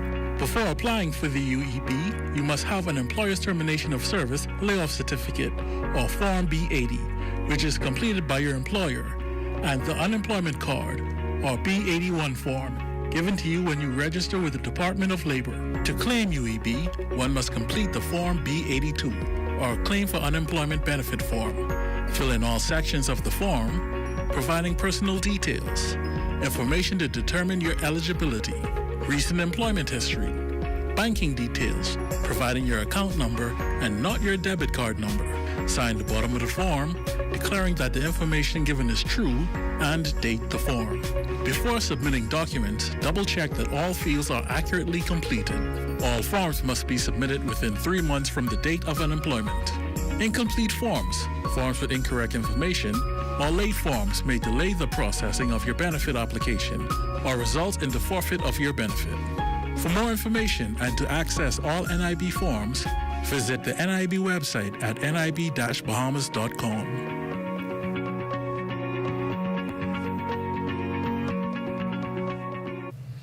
And that does it for the National Report, but stay close. The Bahamas Tonight continues with Access Now.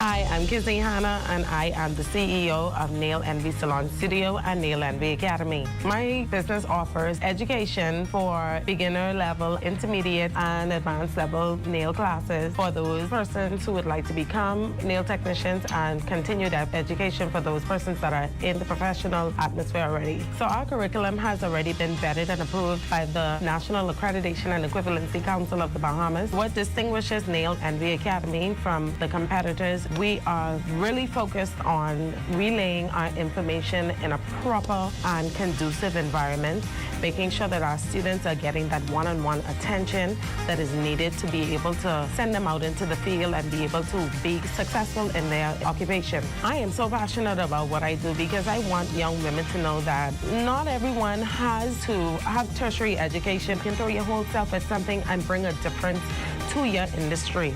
For more information about the Creative Entrepreneurs Initiative and the Crafting the Bahamas workshops, email info@sbdcbahamas.com or call us at 461-7232.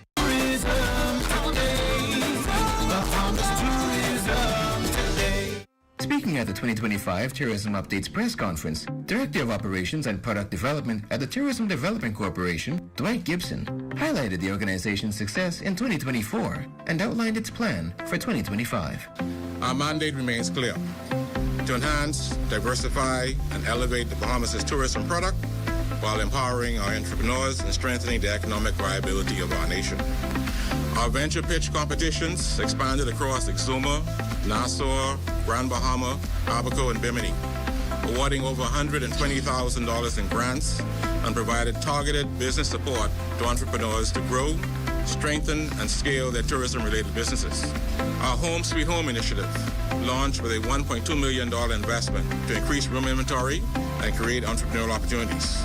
Located in East Downtown Nassau, our pilot incubator program provided 12 Bahamian entrepreneurs access to low-cost retail spaces, direct access to tourism market, and a business development support. As we look ahead, we are poised to elevate our impact, rolling out initiatives aimed at enriching the overall visitor experience, strengthening support for tourism entrepreneurs through the following key initiatives. We will raise industry standards through our Hospitality Assured certification, aiming at improving service excellence with sessions that began in January. Our downtown food truck park, a soon-to-be destination hotspot, offering a unique blend of culinary delights, art and entertainment, and community interaction. As we move forward in 2025, the Tourism Development Corporation remains steadfast in our commitment to empowering Bahamian entrepreneurs, enhancing our tourism product, and driving sustainable economic growth. For more tourism updates, visit Tourism Today or Bahamas.com. I'm Michael Miller, and this is Tourism Today. It's GHS magic time. The government high school holds the Blue Diamond Awards to honor its students. Details straight ahead. Plus, Ridgeland Primary will not be left behind. Its students are given a taste of what their future holds career-wise. International Men's Day is a few months away, but locally it will take a more personal twist. Stay close for that. And coming up in sports, the New Providence Basketball Association treats Judith P. Thompson Primary School.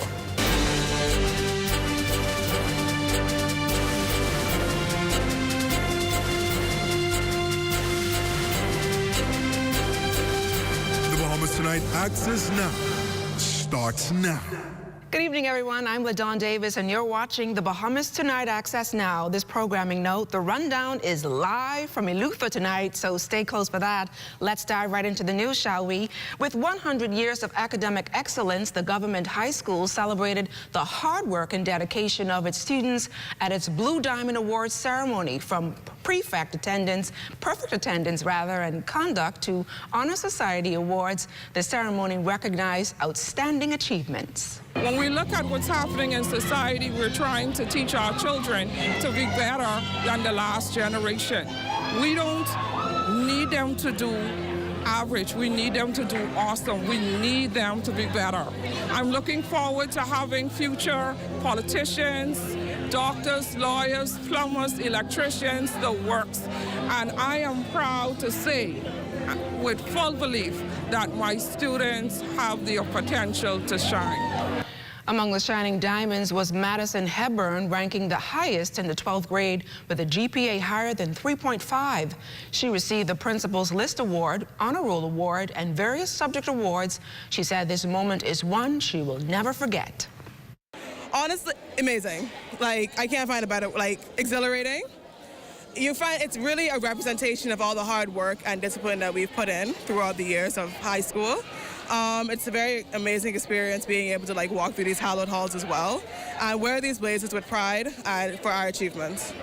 Falling in line with other schools who have held career fairs recently, Bridgeland Primary School students were not left out. Principal Samantha Anderson and Senior Counselor Anya Farquharson Hansen, during the school's career fair today, said their job is to make students believe that these goals are within reach. The little girl that you actually interviewed earlier, she cried because she was so excited to be on TV to speak about her ambition and what she wants to do when she grew up. And so the theme, the world of works, what job is right for me, suits fits for this year's career day, because you can be anything you want to be. You just make the best out of whatever it is you choose to be. There's no one route to achieving that goal and that purpose. We work together as a team, as educational professionals, to try and, like I said, cultivate the potential that we see in the children and work together to try to bring out the best in them and to encourage them, and to support them so that they feel the love that we have for them on a day-to-day basis. As the world gears up to celebrate International Men's Day, the focus is on recognizing the positive contributions of men to society, while also addressing the pressing issues surrounding men's health, well-being, and gender equality. This year, Men's International Day organization's focus is more personal than ever, as the country faces a growing crisis surrounding manhood and the challenges men face in today's world. There is a major absence of men well-being and men in our country, because what has happened in our country is now facing a crisis when it comes to men. And so we have the mandate to bring our men back to the forefront as leaders in every area in society. When it comes to men in the Bahamas, and I'm going to start from the bottom, I'd like to see a lot more of our men being fathers in the home. I'd like to see less men going to prison. And even while in prison, I'd like to see more rehabilitation programs for our men. To combat these issues, the organization has launched a series of initiatives this year aimed at providing men with the tools they need to thrive. This includes wellness programs focused on mental health and mentorship programs designed to help men succeed in their personal and professional lives. This year's plans are really going to help towards a bigger goal. A number of plans. One of the things we're putting together right now is Men Can Stop Crime. That will be a program in the communities where crime is prevalent, and we will be encouraging the men in that area to stand up. If you see something, say something. Also, we're going to help to train them as parents to be fathers. So we're going to be doing a number of parenting programs. As a matter of fact, in another 2 weeks, all of our executives and members will be doing a training program, trainer program with the Ministry of Social Services. In a heartwarming show of community spirit, Member of Parliament for Fort Charlotte, the Honorable Alfred Sears, partnered with the Urban Renewal to host a post-Valentine's Fun Day for constituents. The vibrant event took right in the heart of Fort Charlotte, with families, friends, and neighbors coming together for a day of laughter, games, and a whole lot of fun. It was the perfect way to keep the Valentine's Day love going strong after the roses had wilted. What we are doing here today is another one of our initiatives. This is our second annual Post-Valentine Fun Day for the kids in the community.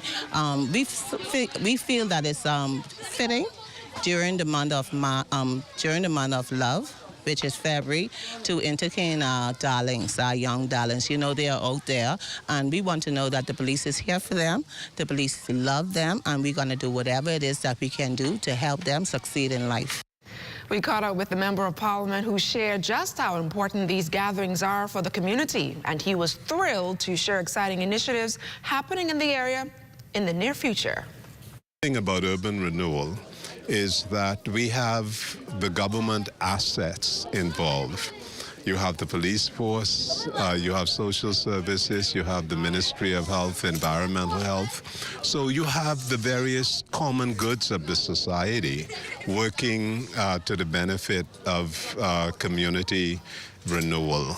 And also, you know, when we come in contact, when we come together, it gives us an opportunity to hear what the concerns are, to give assurance of safety, also to see problems which can be solved, but we may not be aware, but for the fact that we're coming together in this very relaxed social environment. The thing about urban renewal is that an historic step in financial technology is happening right here at home. The world's first AI humanoid loans officer, Evelyn Filistina, or Evie for short, unveiled today. Evie will work with human loan officers using advanced programming to access applications. Montino Roberts, founder of Proficient Business Services and Evie's software developer, said the goal is to improve efficiency.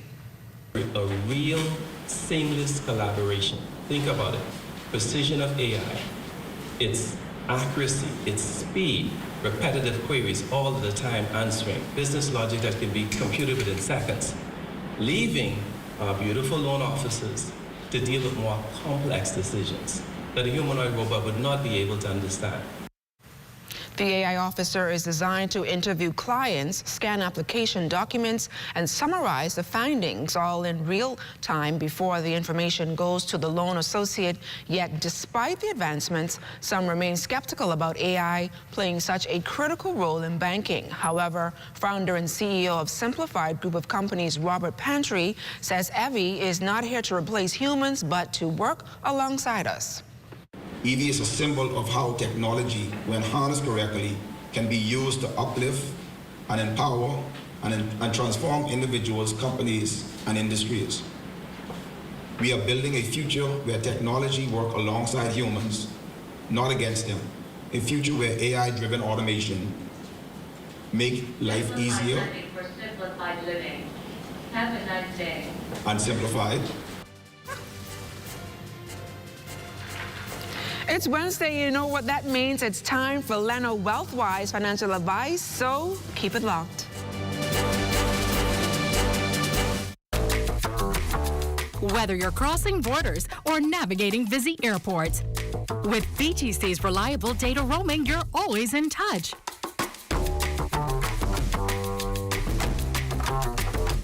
In a fast-paced world, staying connected is key.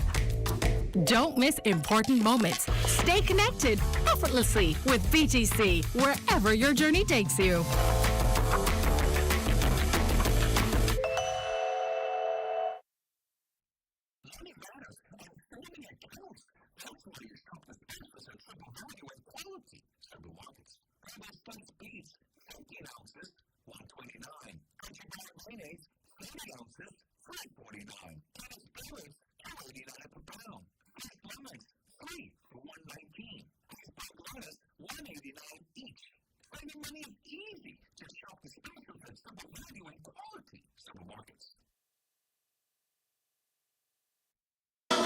your business and communication with parents, students, and staff in seconds with a live business bulk SMS messaging.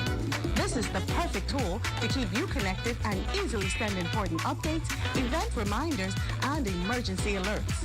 Keep your campus informed and connected with bulk SMS messaging from a live business. The right choice for fast, reliable communication. For more information, contact the experts. You're looking at a shot of the Tonic Williams-Darling Highway there. That's a drone shot by our drone pilot, Destiny Reed. Let's now take a flight of our own down to Exuma.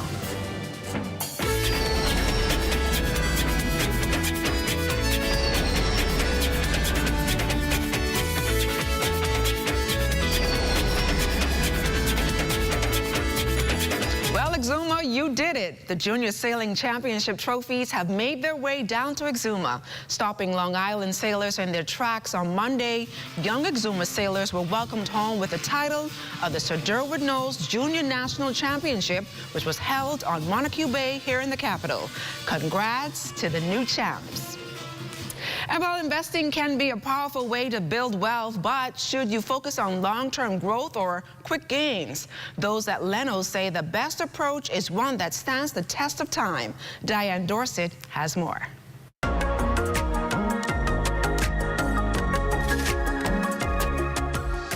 When it comes to building wealth, financial advisors stress the importance of taking a long-term approach. Instead of chasing quick profits, VP of Investments Sonia Benry says smart investing is about patience and consistency. Long-term wealth building is widely regarded as a more prudent strategy of investing compared to seeking short-term gains.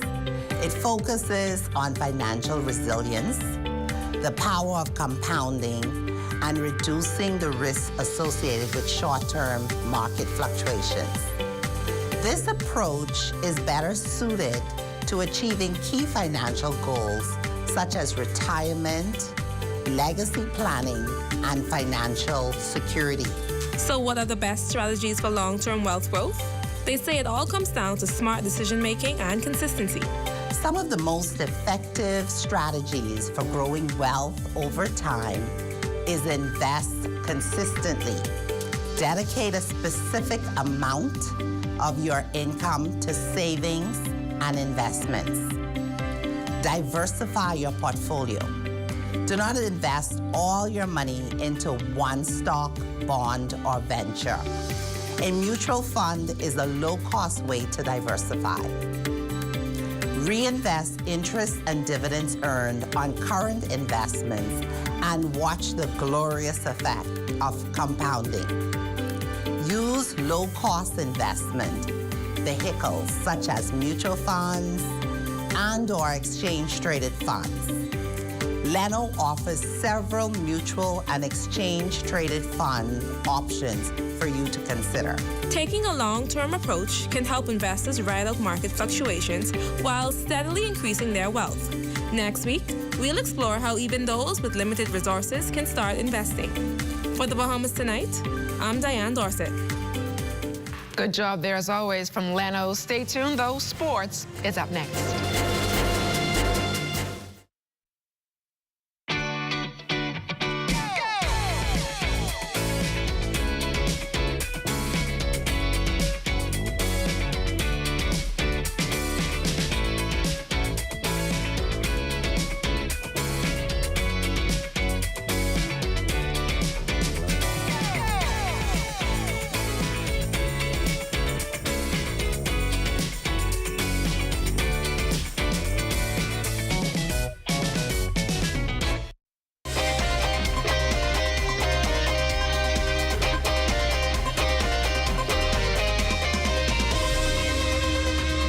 Good evening, everyone, and welcome to your ZNS Total Sports Check. I'm Eugene Stewart. Here's your lineup for this Wednesday. Well, the New Providence Basketball Association showing that they are not just about competition, but also community involvement. This morning, the group rewarded students from the Judith P. Thompson Primary School for their recent championship victory at the Moon McPhee Cecil Thompson Basketball Tournament over the weekend in Grand Bahama. Giving remarks on the initiative, NPBA President Ricardo Smith. One of the main things we want to do is we wanted to begin with some sort of a charity. And so during our All-Star break this year, we began the All-Star break now from Wednesday, and it will go on until Sunday. And so what we have done is we've decided to choose one of the leading primary schools in basketball in the country, that being Centerville. They just came back from Grand Bahama and won the tournament in Grand Bahama, won several tournaments here in Nassau. And so we wanted to come this morning and give breakfast not just to the team, but to the whole school. We want to present a couple of basketballs to the basketball program. And when we're finished with the All-Star, all the balls that we have that we won't be using, we want to make sure that they're turned over to not just this school, but other primary schools that are in need of basketballs. And so we just want to make sure that every person, every child who wants to play basketball, that they have an opportunity to play, and that's why we want to start at the primary school level. School principal Katarina Williams expressed her gratitude and showed praise to her young athletes. I'm excited about our accomplishments with our basketball teams, especially our boys basketball teams this year. We entered 4 tournaments prior to the season, and we were pleased to know that we won 3 of them, and I think we were second in the one that we didn't win. So we are really excited about what's happening, and then to have the New Providence Basketball Association come just to recognize our efforts and not just to bless our teams, but to bless our entire school is really, really a joy. And that's your sports check on this Wednesday. Stay tuned. We've got weather after the break.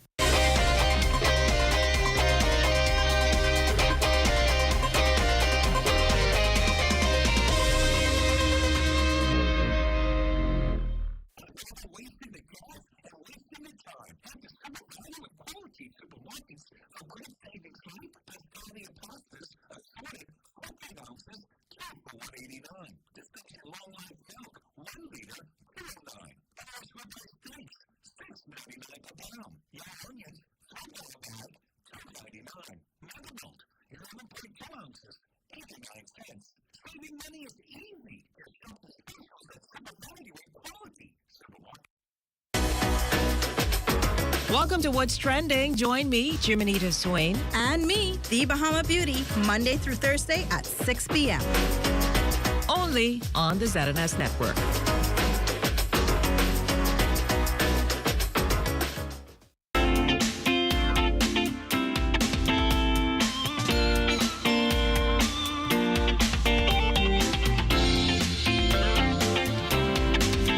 For your access weather forecast, and after some heavy rains on Monday associated with a prefrontal trough, well, we're back to dry conditions, but there are 2 more frontal systems on the way.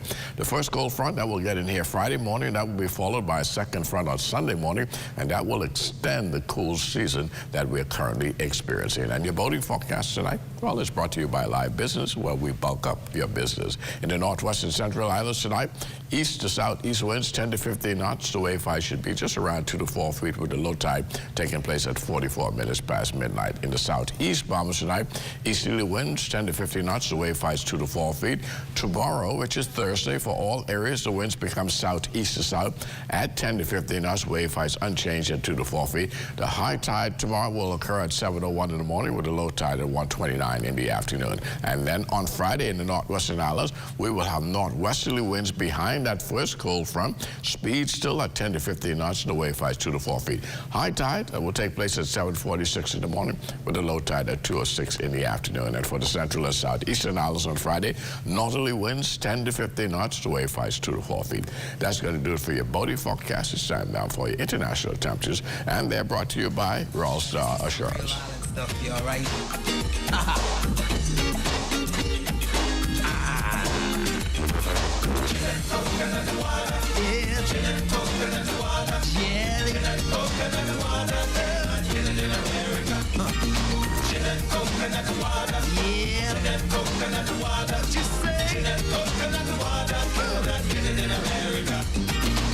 Honey child, come go with me back to the West Indies. Baby, can't you see I lost my strength and my energy? What I need is jelly coconut. Hey. That's going to do it for your international temperatures brought to you by Royal Star Shores. But join me at 11 o'clock for a full weather update. Ladon. Thanks a lot, Basil. Let's swing things over to Matea Cunningham with Let's Talk Socials.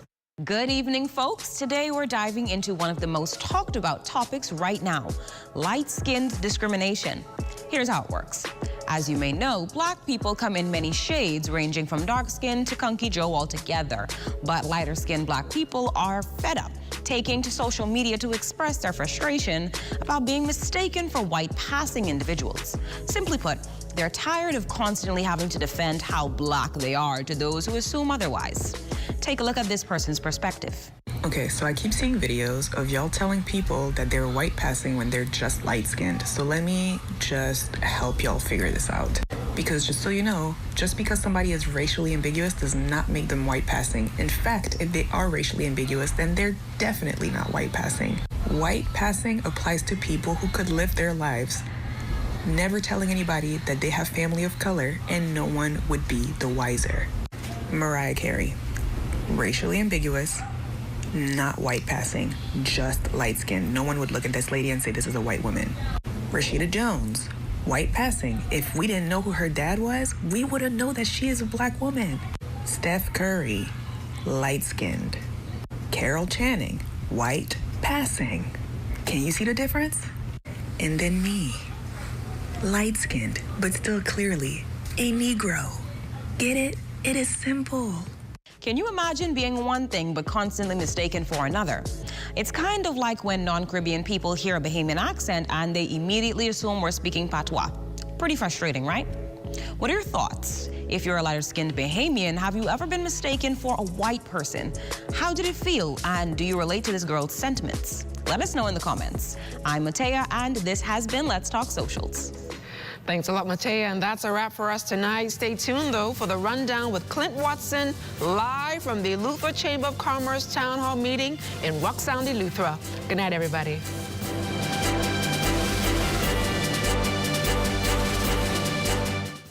Hey, what's up, Mario? Hey, Dale, what's going on? Have you seen ZNS new digital platforms? No. Let me go check it out. Good day, Bahamas. I'm Devontae Hanna, and this is ZNS Digital, where we cater to your news and entertainment needs. Are you a foodie? I thought so. Then look out for Digital Bites. Shining a light on Bahamians and the good that they do, ZNS Digital is home to the sunshine room. Keeping up with the latest trends, our original content will keep you entertained. Yeah, that's cool. But have you seen the new website? No, I didn't see it. Let me go look. We're still your most trusted source for news and information. That's ZNS Digital? Yeah, that's ZNS Digital, the people station in your pocket.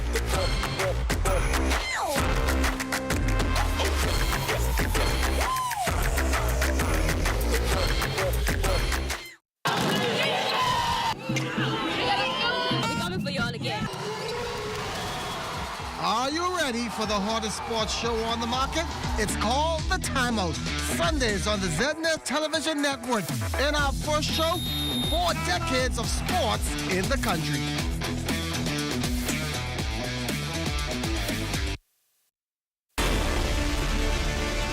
I have been coming to this island since I was 12 years old. It didn't take me long to realize the rich history it has here. When I bought this island in 2018, I fulfilled a lifelong dream. The goal is not only to preserve the memories I made over those years, but to make new ones, and to give others the opportunity to do the same. As we go through this process, it has become clear to me, we aren't just rebuilding an island, we're reviving a legend.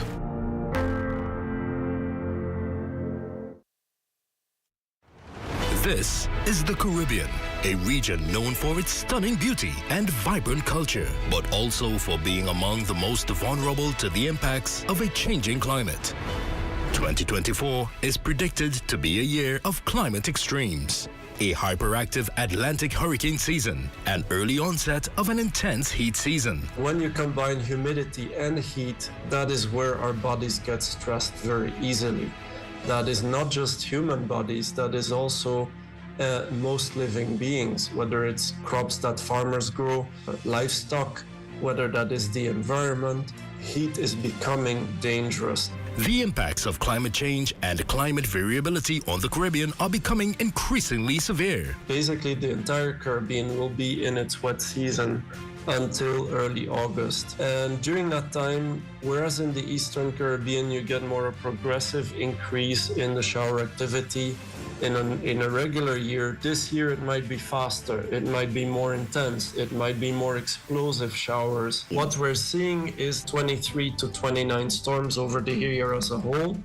But for the second half of the hurricane season, is gonna be a little bit more active than we're used to, with double the amount of storms that we usually get between September and November.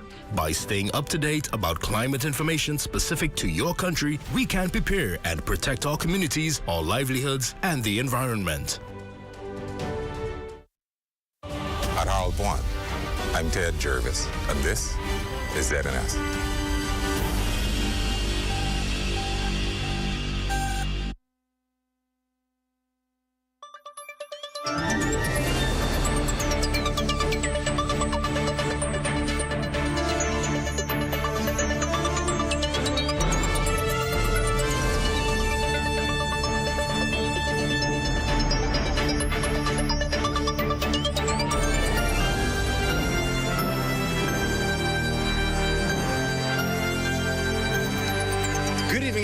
Welcome to beautiful Rock Sound, Eleuthera. There's perhaps no better place to be on a Wednesday night than in the south of the island called Freedom.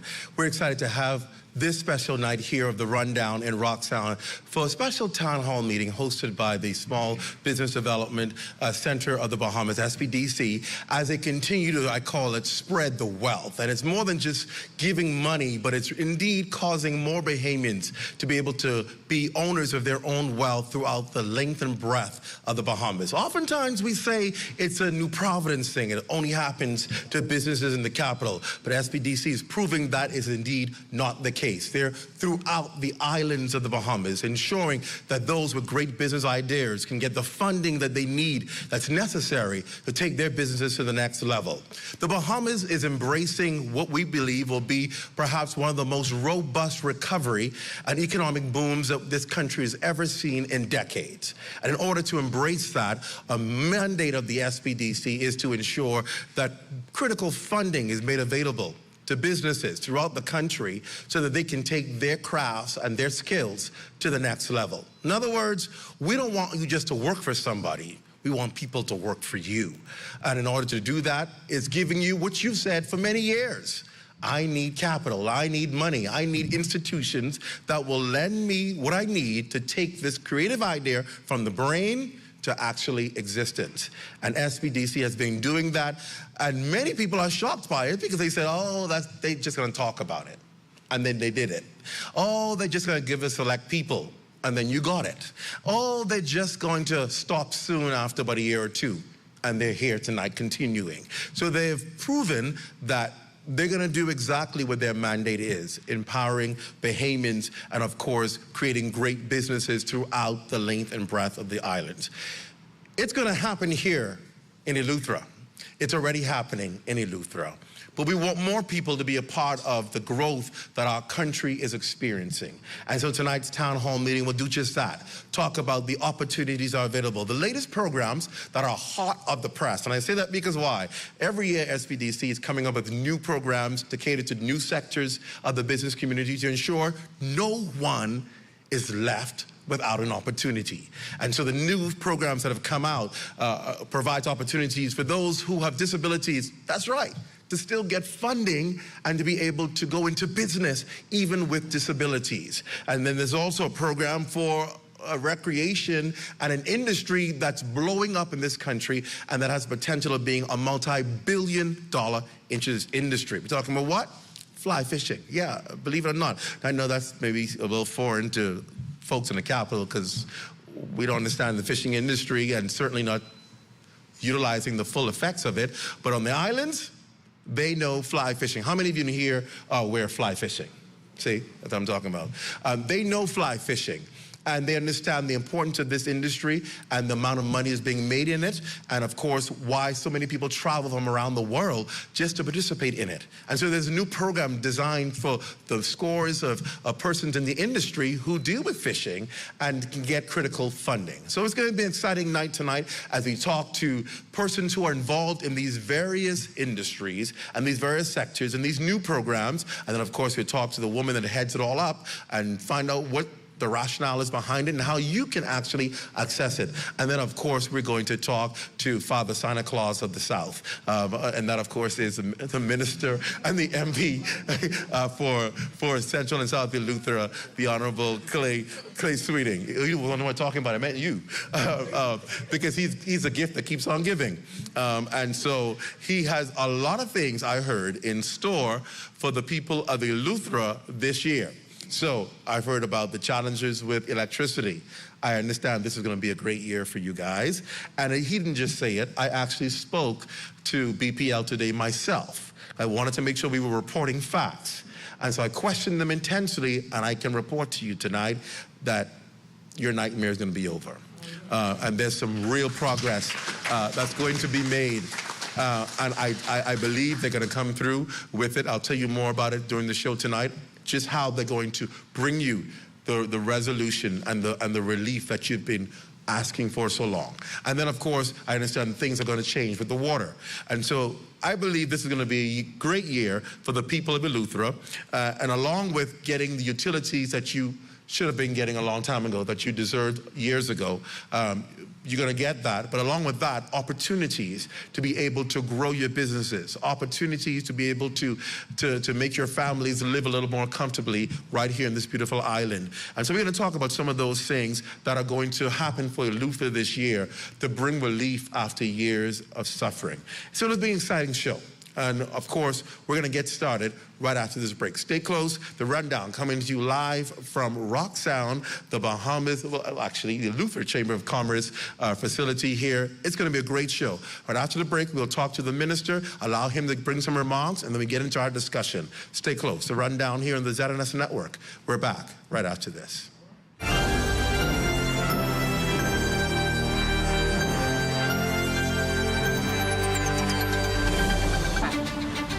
I am a master plumber by profession. I've been doing plumbing for over 40 odd years. When I was 9 months old, I was diagnosed with polio.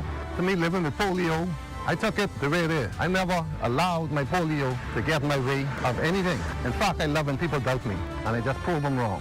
And let me tell you, in the world, you could only find a plumber as good as me, but you ain't gonna find no plumber better than me. People with disability, they just need a chance. In this program, I feel so encouraged. Most of the mentors have different kind of disability, but disabilities like me. Sharing and caring and showing so much support with people with disability. They would encourage you to go beyond. I wish this was around a long time ago. Right now, I would have been a millionaire. You out there who have a disability, don't be afraid. Take the step. If you believe it, you could achieve it. And remember one thing, ain't no one better than me, and ain't no one better than y'all. God made all us equal. For more information about how the SBDC can help your small business to make a big impact, give us a call at 461-7232 or visit sbdcbahamas.com. Make this year your best year yet. Education is the key to success, and the University of the West Indies Global Campus Bahamas is your partner in success. Take a course that increases your value in a matter of weeks, or get that degree you've been dreaming of with convenient online learning.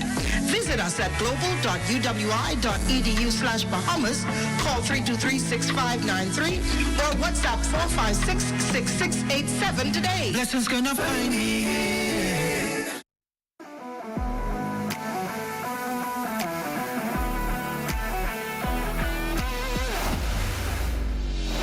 Bahamas Driving Group of Companies, we have been in Exoma now for the past 4 years, carrying out our paving program. A part of our company's philosophy is to do some work to international standards. So when you look at our paving division, we have a state-of-the-art lab to do all of our testing in-house, as well as a state-of-the-art asphalt plant with a trained technician carrying out the work on that site. The overarching goal of our company is to produce the work that we're doing in the entire Bahamas to international standards. We also make a difference by the training of our staff. We have a very intensive training program going on to where we are teaching young young men how to learn the art of striping. Being a young man myself, I've made mistakes in the past. I was given a second chance to better my life, and it's only fitting that we pass it along. What's important for us is giving them a second chance for them to get a skill and a career that could take them further in life.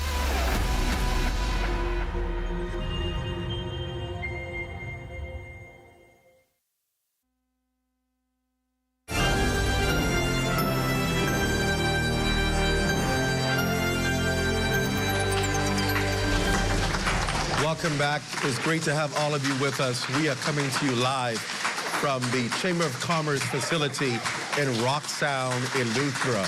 What an exciting audience we have here tonight. Welcome to the special town hall meeting, a special edition of the Rundown from Rock Sound.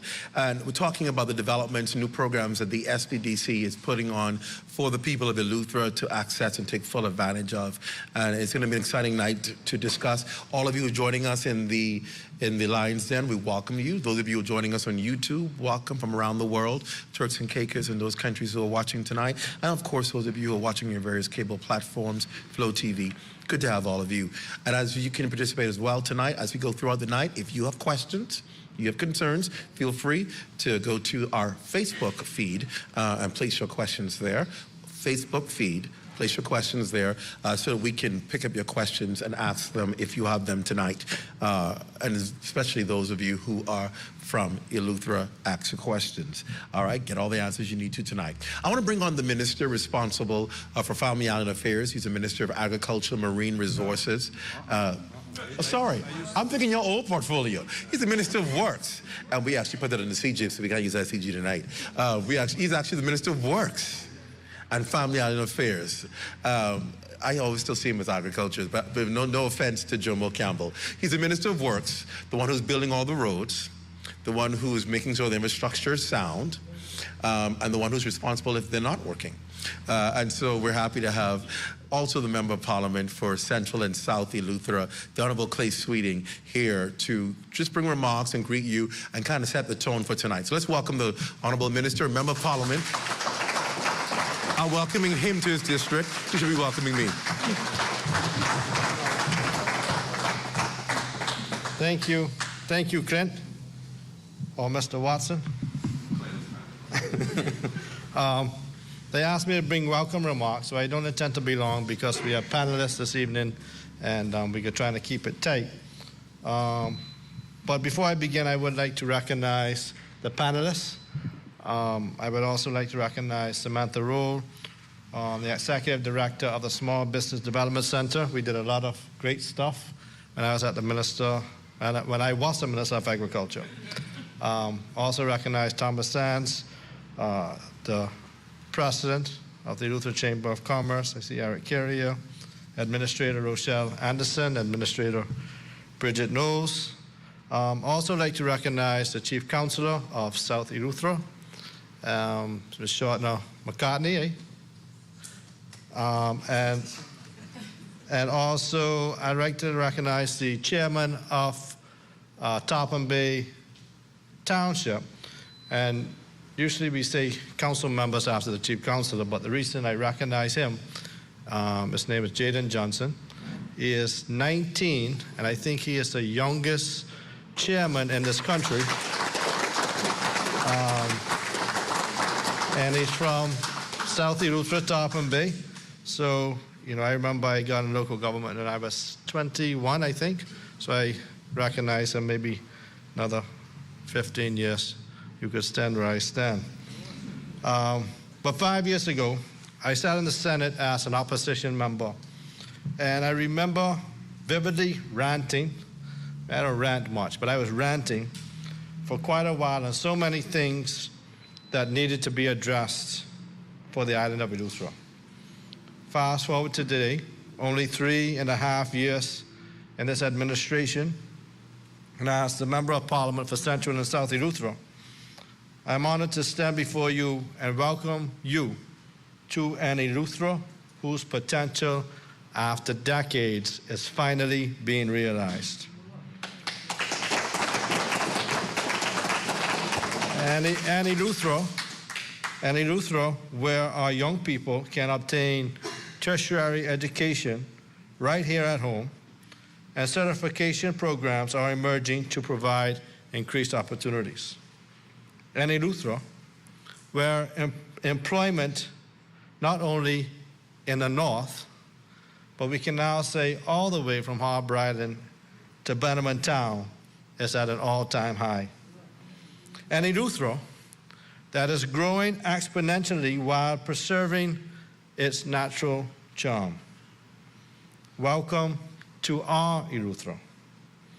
I am proud to represent the great cadre of people and welcome each and every one of you physically here and those watching on live TV or live stream as we continue this journey on the road to economic empowerment and inclusivity.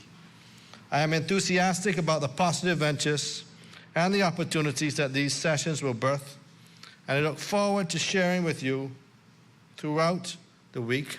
I think we have a few sessions this week that I'll be attending, and I trust that you all will gain fruitful insights that will lead to great rewards for you and the entire island of Eleuthera. Again, welcome to Eleuthera.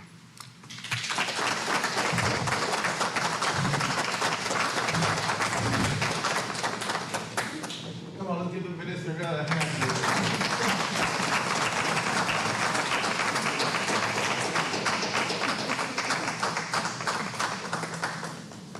Thank you, Minister. This place is bigger than I thought. To get all the way around, it takes a while.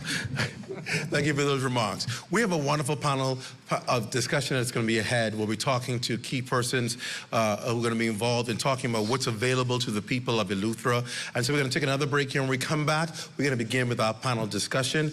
And of course, we want to welcome our audience who's also watching, who's also listening on the National Voice on Radio 104.5, 1540 throughout the length and breadth of the country. Thank you for those who are listening in as well. We'll take a break. When we come back, we talk to our panel tonight about the opportunities available, particularly for businesses in Eleuthera. The rundown, we're back from Rock Sound right after this.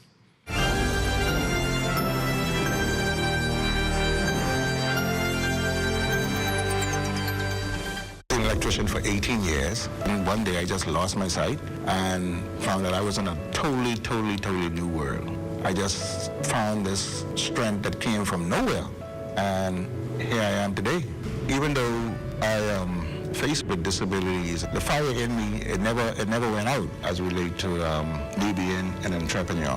But the barrier is just people being understanding and willing to take a chance on somebody like myself. My dream is to see where the government can really pass laws, legislation to assist people like myself. And whether you believe it or not, we do have something to offer this country. We have to make people understand that we are here. And not in many cases we're looking for handout. We want to make a contribution. You gotta live. And part of living is that you gotta take charge of your life. And through programs like this with the SPDC, I know for a fact that my business can now come to life. For more information about how the SPDC can help your small business to make a big impact, give us a call at 461-7232 or visit spdcbahamas.com. Hey, Dizzy. Hey, honey. You got no message for me yet? Can I tell you why I get no money? At least not yet. I get my money. Managers. Oh, and I done upload it. Hello, Miss Daisy. Your check is ready. Thanks.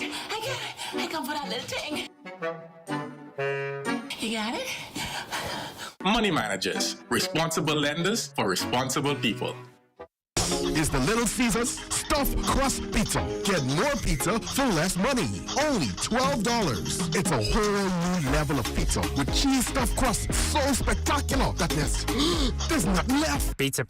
A delicious pepperoni pizza with the crust stuffed with lots of cheese and brushed with butter and garlic flavor and sprinkled with Parmesan cheese. Hot and ready Thursday to Saturday between 4 and 8 for only $12. Simply irresistible. And only at Little Caesars. Pizza.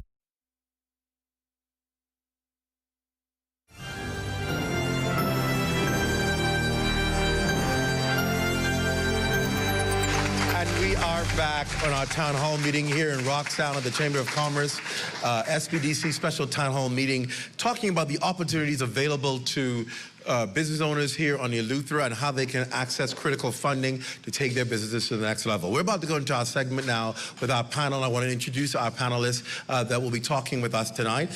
To the far right, you may recognize that face. She's been around, an advocate for persons with disabilities, and she's a part of the National Council for Persons with Disabilities, Erin Brown. Good to have you, Erin. Let's applaud her. Right next to him is a board director of the BFFIA, and that is, of course, bone fishing, the bone fishing industry. And, of course, he's a proprietor of Central Andros Shipping. Please welcome Mr. Valentino Monroe. And then, you know, she could easily be called Mrs. Claus because she's been making all kinds of dreams come true and giving away some great gifts, giving away more than 90, am I correct, $90 million in loans? $92.5 million. 92 point, now who gives away $92.5 million in loans? And not loans, and grants. And funding, a bit of both. So as you see why she's Mrs. Claus, because she's giving away more than the banks. Of course, we're so happy to have the executive director of the SBDC, Ms. Samantha Roll, here with us tonight. And rounding off our panel, you've met him already. He addressed us right before the break, our good Minister of Works and Family Island Affairs. And he is, of course, a member of Parliament for Central and South Eleuthera. I hear Bimini, I hear Exoma, I hear all kinds of things in my head. Eleuthera, of course, the Minister, the Honorable. Eleuthera. The Honorable, look at the people, you don't get it right. Eleuthera. The Honorable Clay Sweeting is also on the panel tonight. And of course, we will take questions from our audience. They will come once they have a question to the microphone. And if you have a question online, please feel free to go to the Facebook feed and ask questions. And we'll be happy to get those questions read to our panelists. I want to begin with our panelists, though. And I'm going to start, of course, with the Executive Director, Samantha Roll, in talking about what are you giving out to Eleuthera? So that people know what is it I can access tonight. What are you giving to Eleuthera? Thank you so much, Clint. So as you indicated, so far to date, we have been able to provide approved funding of approximately $92.5 million.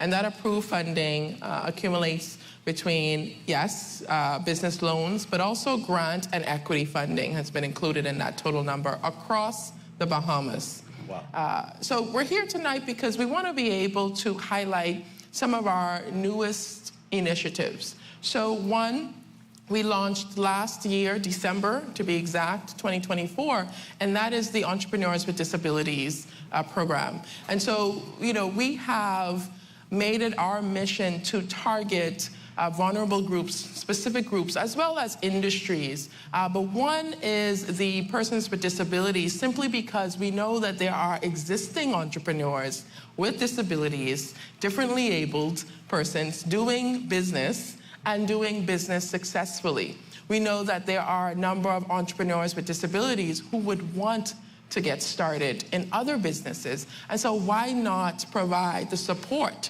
to them? It doesn't say that any of our programs prior they weren't able to access, but at least with this program, it is specifically targeted for entrepreneurs with disabilities, again, across the Bahamas. That's amazing. That's absolutely amazing. Yeah. I want you to respond to that, Erin, because what does this mean? You've been a long advocate for the community and ensuring that you have access to equal opportunities, access to critical assistance that you need. What does this mean for your community? Well, also, I'm also a disabled business owner. I have run a disability-led consultancy business from 2004. Wow. And so when I speak, I not only speak from an advocacy point of view, but also an economic point of view, also financial literacy, training, compliance. You know, these things that are needed for us to have inclusive communities, inclusive strategies, policies, reforms. All of these things are needed for us to be sustainable. And so this program itself being launched on International Day for Persons with Disabilities, that happens every year internationally of December 2024, was very instrumental and historical because we all pay attention to what's happening that day, but we then showed persons what true access, inclusion, and opportunities look like. And all of us, as human beings, we live through access, inclusion, and opportunities. And for those who are non-disabled, they may experience challenges, but within our community, those challenges are converted into barriers. And so when you're now speaking to business owners, entrepreneurs, innovators, creators, and you're saying to them, we see you, we know that you're there, we've heard what your needs are. Now we're not only going to give you the tools and the funding, but we're going to give you the network, the visibility, and the education to sustain beyond the 5 weeks of training. That's empowerment. That's empowerment. True empowerment. I'm going to let you jump in, Sam. You wanted to jump in. So I wanted to also share that, of course, SPDC and all of the work that we do, we don't do it alone. And so it's important for me to share who our partners are in this initiative. And so Erin, while she's a mentor and an inclusion consultant, she's also a commissioner with the National Commission for Persons with Disabilities, and that is our primary partner. Other partners along with this initiative is the Ministry of Youth, Sports and Culture. And so through their Be Inspired program, they are partnering with us specifically with the age group of 18 to 35, and then those within that age group with disabilities. And so they have put their money where their mouth is in this program as well. And so we just wanted to make sure that we acknowledge our partners in this. Yes. Do we have people taking advantage of what you are offering? Because, you know, as Bahamians, we talk a lot. Y'all not gonna be funny. We talk a lot. We complain a lot. We say, oh, ain't nothing, we can't get, ain't nobody helping, ain't nobody doing. And then when the program is put there, we don't do what we need to do to access it. And so my question is, are people accessing it? So I do know that there are persons who are extremely excited. And so we've had approximately 66 participants as part of the training element of it. And so that, I mean, that is certainly something to celebrate, yes. However, you know, the World Health Organization tells us, based on statistics, there's perhaps a person with disability 1 in 4, right? And if we were to estimate that in terms of our populace overall, we should have approximately 60,000 persons with disabilities in the country. Now, the challenge with that is we don't have all of those persons registered. We don't know who they are across the Bahamas. And that's another element we want to push, because there is the National Commission who wants you to come and register.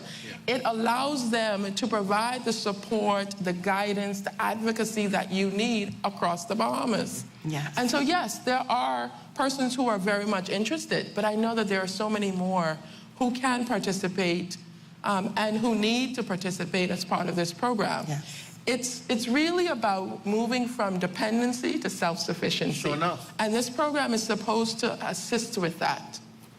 Yes. What's holding up the people in the community that you know from accessing this? Because, you know, we always like to say, I ain't dependent on no government. Ain't no government gonna hold me hostage. Well, they can hold you hostage if you won't empower yourself. This is an opportunity to create self-empowerment, so regardless of who runs the country, you can continue to thrive and do well. Am I right? Am I right? And you don't depend on somebody to say, here, come for this little thing. Yes. You see what I'm saying? Yes. We should move away from that culture, and that's why we always end up getting do-in. Because we never move from where we can take care of ourselves. We're always looking for somebody to do it for us. And I think that these are programs that allow us to move out of that mindset of decades old, where my MPs take care of me, to now I could take care of my MP if I want to.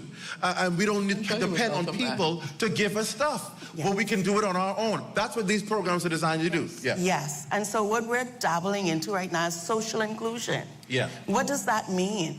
When we're talking about persons with disabilities or even persons within marginalized groups, the first thing is their identity. Have we empowered them to self-identify in their authentic selves? Think about it. What application did you fill out included disabilities? What data collection have you done in your businesses, in your spaces that included to collect that type of data? Because we haven't had access to it, you don't know we exist. Right. And then because we have a stigma placed to it, we need to understand that disability is not a bad word. Disabled is not a bad word. It's part of our characteristics as a whole person. And so what this is happening in real time is persons who did not register, they're watching, right? Because we've been promised a lot. There's a lot of hurt and anxiety within much demographics. But what this initiative has allowed persons who have participated to have mentors that look like them, that have the lived experiences like them. When we're talking about financial literacy and opportunities and digital access and digital marketing, we're not just talking about theory. We're talking about tangible tools that they can have even for free 99, right? Because a lot of times we stop ourselves because we don't believe that we have the right to. But access is a human right. And so I encourage those persons who are home. And then the definition of disability, we need to understand that anything that hinders, prevents, or deters you from having a routine or something that you would do on an average, anything that limits that, stops it, it's a disability. So that can be a medical condition, that can be a temporary condition, that can be a permanent condition, that can be an episodic condition. Know that you are part of a demographic that is growing, but access is here, inclusion is now, and opportunities only arise when you show up. And I want to remind you that you don't have to do it on your own. They have mentors to help you do it. So if you're saying, well, I have an idea, but I don't know how to get it done, I don't know how to apply, I don't know what to do, you reach out and they will assign you somebody who can assist you to be able to get the assistance that you need. You're not on this alone. No. I want to bring in into the conversation Valentino Monroe, because he's sitting there like, y'all want me here for a reason. And I want to bring him and talk about fly fishing industry because just recently, last week, I had a member of this industry on my show, and he's from Andros, and everybody know him, and Prescott, yeah, y'all know him. And when Prescott told me the value of this industry, I was about to take off my coat and go find one boat and said, we're going to go in the fly fishing industry, because all of us who think we're going to make the millions and billions wearing these suits must have been the wrong thing. The wrong thing. You know, the wealth of our country is in the ocean. But we on land fighting for each other property when the wealth in the ocean. And people want to come to it because they recognize what's in our ocean. Only us don't want to go in the ocean. But fly fishing is a multi-billion-dollar industry. Talk about what this now means for persons in the fly fishing industry to have this program where they can get assistance to take their business to the next level. Thank you. And I like your starting point, the economic power that the industry holds. I'll start by bringing that down a bit and putting it into context. I left Andros in grade 8. I completed school in Nassau, went off to college. I came back to Andros every summer, and I noticed a trend. When I was in grade 6, we used to assemble outside, and during the assembly, we often would see, a boat drifting down the creek. I had 2 cousins that ducked school, and they would bend down in the boat, past the school property, and then they would get up and start, sculling or setting the boat up the creek. And so they missed most of their school years. But fast forward now into early 20s, early 30s, I come back to Andros and I see these guys own their own houses. Wow. And so I'm saying, now listen, I spent 4 years in college. I did training and I don't have my houses yet, but these guys own their houses. And they were able to do that through the fly fishing industry. Wow. That inspired me to get involved with BFFIA, because I understood then that if this industry held this kind of potential, even for those who did not have the academics like some of us do, imagine what can actually happen if we help to reshape and expand this. And so BFFIA has been working first to establish fly fishing as an actual industry. It's not just fishing or sports fishing, to establish it as an industry with enormous opportunity. And so we were able to get the legislation passed in 2017 under the former Christie administration, recognizing it as an industry and setting out some guidelines and policies, one of which is to help to strengthen young people in the industry and help to protect the industry and to preserve it for Bahamians. And so the legislation continues to go a long way in helping to make that happen. Just this week, we had an incredible press conference in Nassau with the Small Business Development Center, the Ministry of Agriculture and Marine Resources, where now we're partnering with SPDC to help provide some of this free money they're giving away to fly fishermen throughout the length and breadth of the Bahamas. We're giving you back a tax-paying money. Well, we don't mind. The thing is, we want to make sure that our members get access to some of this money. And so, if you've seen the coverage over the last few days, that's been an awesome announcement. And so we have membership broad-based all through the Bahamas. We have members here in Eleuthera as well. I'm not sure what the count is, but I know we can use more members signing up. And so if you're in this room tonight, you're watching us online, look up Bahamas Fly Fishing Industry Association. Our executive director, Ms. Ann Albury, would be happy to hear from you and to get you registered and connected. The SPDC has been doing incredible work throughout the Bahamas.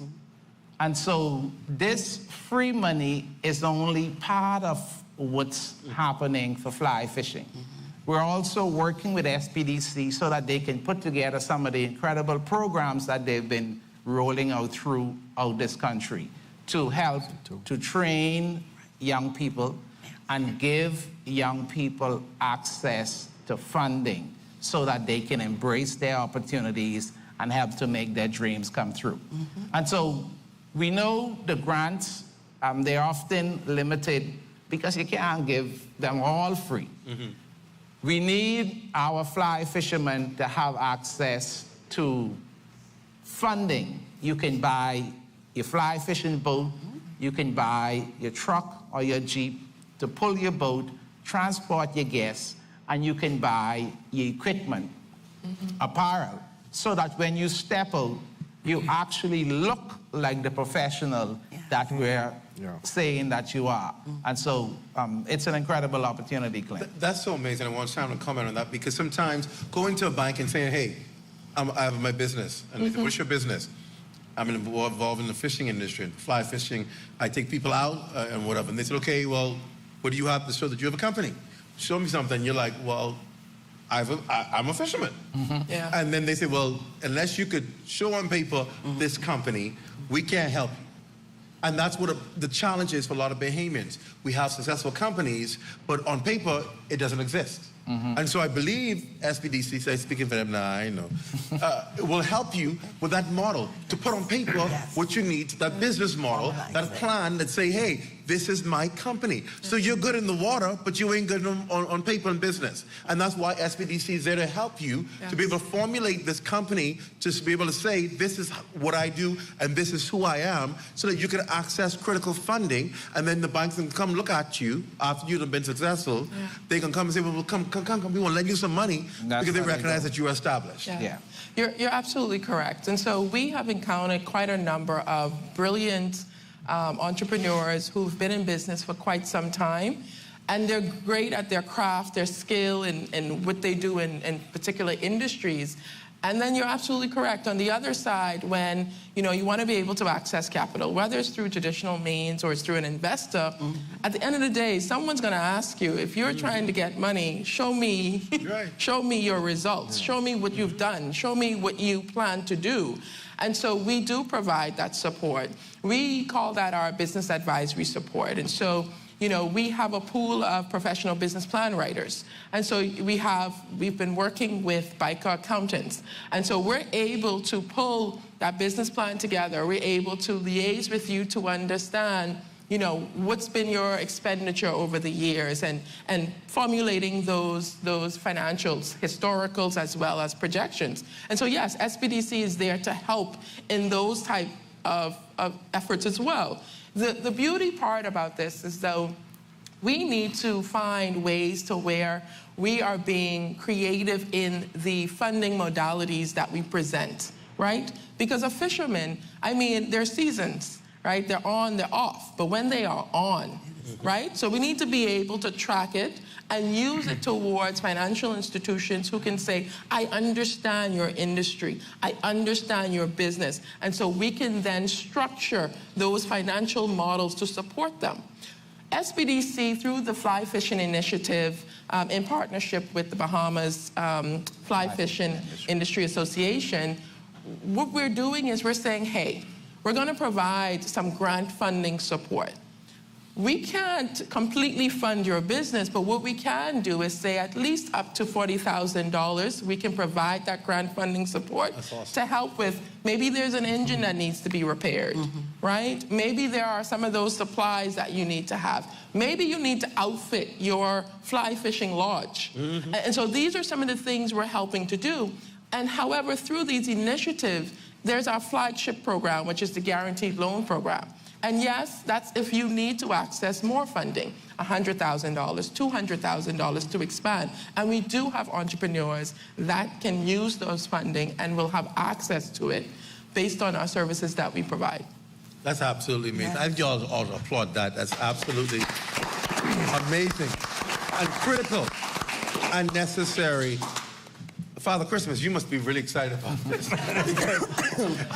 because the people of Eleuthera... Is that because I'm getting great? Well, that's a good thing, too. That's what politics to do. But no, it's really... I say that because one thing we can say about you, say a lot of things about you, but one thing we can say about you is you're constantly looking for ways to make it better for your people. I think if all MPs would lose sleep at night trying to make things better for people, we'll have a better country. And so they can't take it away from you because you're always, in anything that goes on in the Capitol, you're trying to find out, wasn't that for Eleuthera? Wasn't that for Eleuthera? And to be able to get SBDC to commit to be able to assist not only the disabled community in Eleuthera, but also the fishing community in Eleuthera. It says that you're looking to expand your businesses. And we see what's happening. You talked about it earlier, what's happening on this island with development. And it doesn't make sense to have all of this development from overseas, from foreigners, and local residents aren't benefiting with their businesses. That makes no sense. That makes no sense.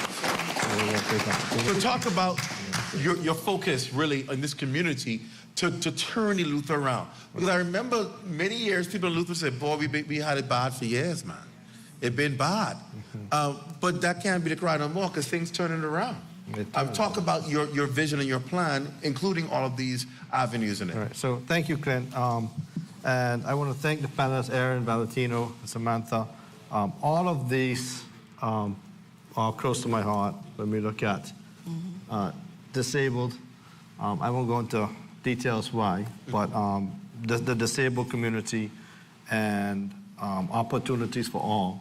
And I think for some reason when we age, because when children are amongst one another, they treat each other equally and fairly.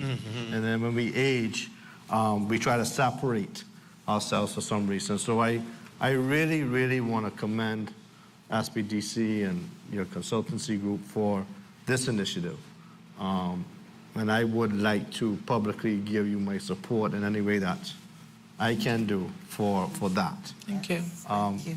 I think Valentino knows my fishing background. You know, you announced me for Minister of Agriculture a couple of minutes ago. But we started the first grant when I was minister, where we did 1.5. Food grant. And a part of that was to ensure, well, the second one, I think it was to ensure that the fishermen was able not only to get the grant, but they had to complete a business course before they got the funding. Yes. So that was an initiative that people in Eleuthera, they were able to, we've seen the benefits of that. We've had, Mr. Simmons got a prosperous stone crabbing business and all of that. But when we look at Eleuthera, I wanted to just lay that foundation. When we look at Eleuthera, when I won the seat 3.5 years ago, I remember telling my constituents before that when I win, get ready, right? Because things are about to happen. And it's exciting to see, and a part of that is being an advocate for the island. And you was right, when any minister speaks about something, I make sure Eleuthera got a piece, right? I mean, when you look at any ministry, you will see a heavy focus on Eleuthera. And along with that comes development. And along comes that whether or not we are prepared to be a part of that. We look at, you know, someone ran a story one time about Eleuthera as a housing crisis. It's housing opportunity.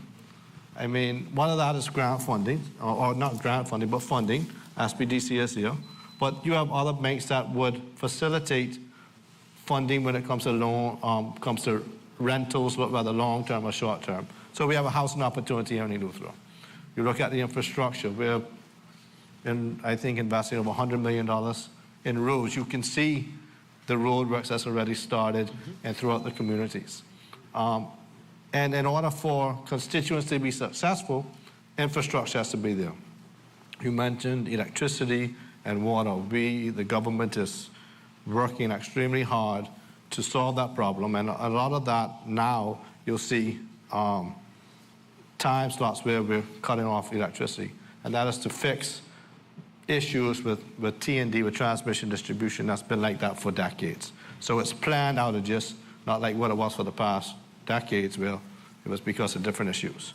So we have that. We have investment. That we have healthcare. It's another part of investment, right? If you go past by Palmada Point now, you'll see the healthcare facility that's been promised for 40 years is out the ground now. 42 years. 42 years. So it's out the ground. And if anybody knows me, I'm not I don't like to ground break, right? I like to cut ribbons because ground breaks happen a lot, but I want to see things out the ground and open. And then you look at communities. You say, how can we enhance communities? You look at Tarpon Bay, fishing community like Spanish Wells. How could we enhance that? One of that would be fishing docks for the community. Fishing dock should start construction next week, Friday, I think, in Tarpon Bay. So that's almost $1 million in there. 2 weeks after that, you'll see docks starting construction in James System. So a lot of this is, and my belief, and I'm live, but I still can say it, I'm unapologetically Lutheran. So whatever ministry I have a little bit of pull with, right? Eleuthera's going to feel it. When I was the Minister of Agriculture, you can see the cultivation center finally coming to fruition in Archie Bay, right? Because my belief, I'm a firm believer in that if you don't if I'm telling people in my constituency to take opportunities when they're afforded to them, and I don't, as the Minister of the Government, take opportunities to bless the people in Eleuthera, then it's kind of hypocritical, right? So for me, provide opportunities, and I think that when you look at members of parliament, I think that the way we view what's supposed to happen, because I don't want to have to be on the ground next year begging for a vote because I haven't done anything. I say, give me another chance. They will pork you at I think, but I think your work should speak for you. Yes. You give an opportunity, you give your 100%, and you want to touch all the communities. So you look at Eleuthera, we're at the tip of our economic boom. I would hope that persons would take advantage of SPDC, the Development Bank, all these other types of funding, but you have, it's not going to be handed. You can't expect me to fill out your paperwork. Right. Right? You at least have some skin into the game. The least you could do is get your business plan, fill it out, put it in, and you can't say that you ain't get if you don't try. And I think a lot of times we complain as Bahamians not Eleutherians. Eleutherians don't complain. But as Bahamians, we might complain. And it's because we haven't given it our 100%. Yeah. So Eleuthera has the opportunities. I mean, the whole ZNS come here. I want to thank you all for coming here. Watch the story tomorrow. I want to thank you. 40 people from ZNS down there. They spent $100,000. No, yeah. But that's fine. Yeah. Because the Bahamas is more than Nassau. There you go. Yes, yes. So, there you go. But that's fine. Because if you spend $100,000 in Nassau, you should at least spend $50,000 in Eleuthera. And we will do it every time for the people of Bahamas. So that's fine. Thank you. Thank you, Minister. I got to go to break. They're telling me off bad in my ear. We got to take a commercial break. We got to pay some bills. And we'll be right back here in Rocktown with the rundown. Stay with us. We're back after this. Stay close.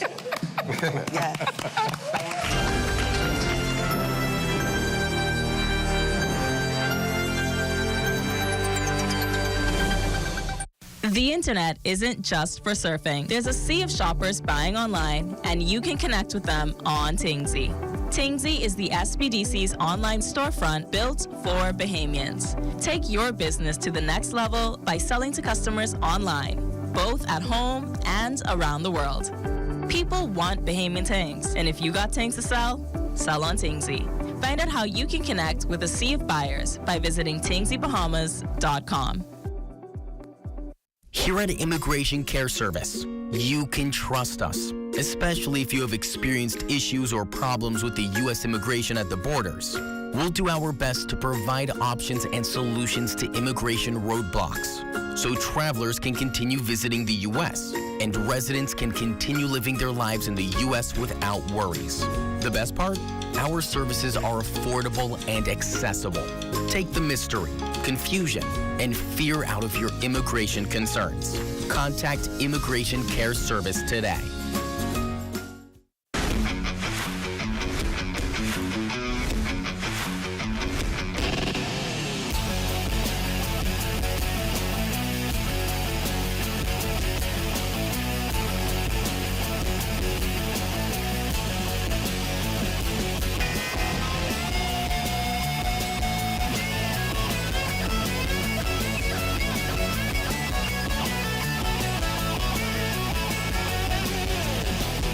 This year, your best year yet.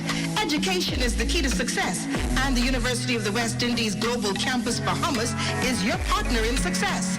Take a course that increases your value in a matter of weeks, or get that degree you've been dreaming of with convenient online learning.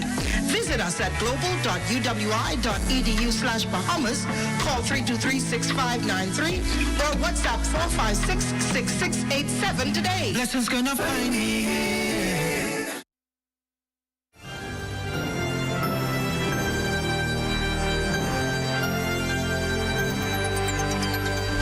Welcome back to the rundown here in Rocktown, Eleuthera. Boy, it's a good place to be on a Wednesday night in Rocktown.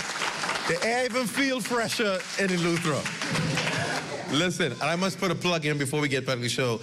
Today, we were able, my team and I, after setting up, to go right down the road to the Preston Lee Aubrey High School, where they were having the track and field competition for all schools on the island.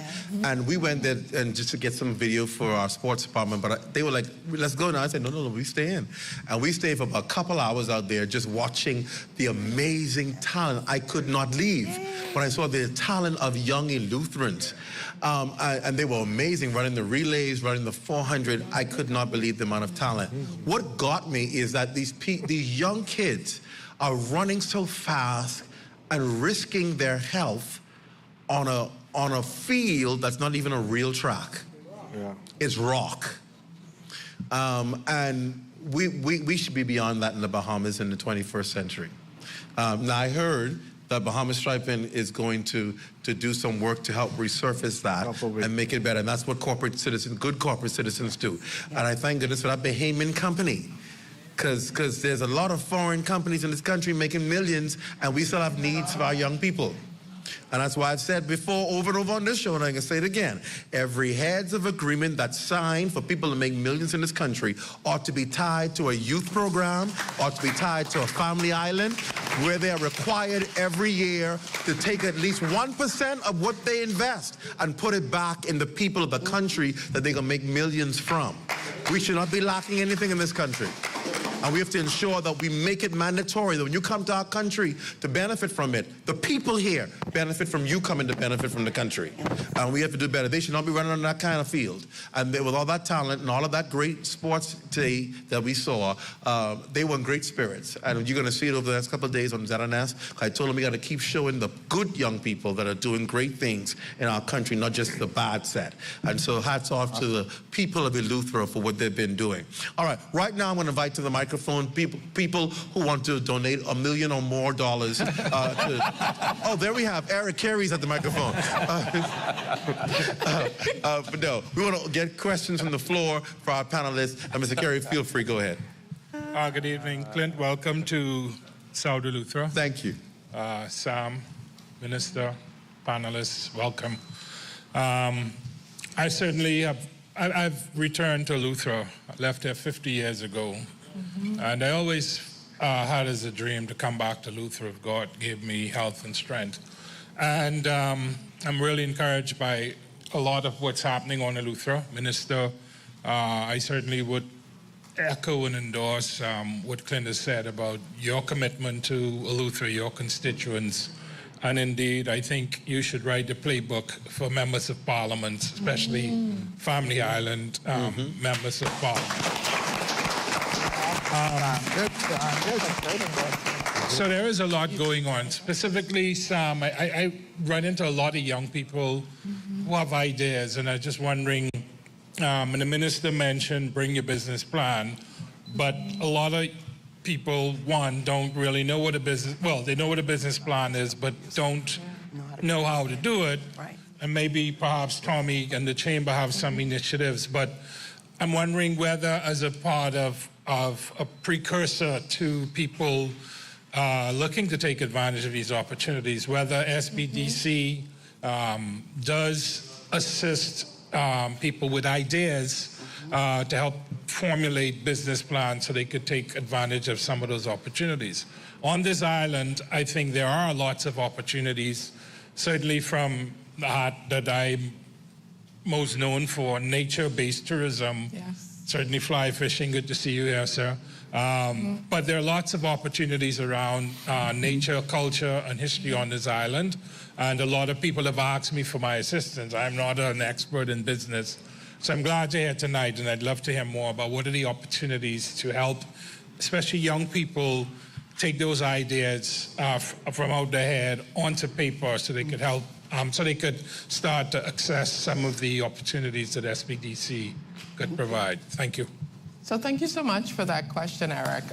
There is certainly avenues in which SBDC assists. So we assist those from the ideation phase. So I can tell you, tomorrow evening, we have an entrepreneur clinic, right? So we've also brought some members of our funding or client advisory services team to do just that. And so they can guide them and walk them through, link them in our WhatsApp groups that we have, you know, kind of give them an outline as to what is needed and actually help them with the development of the business plan.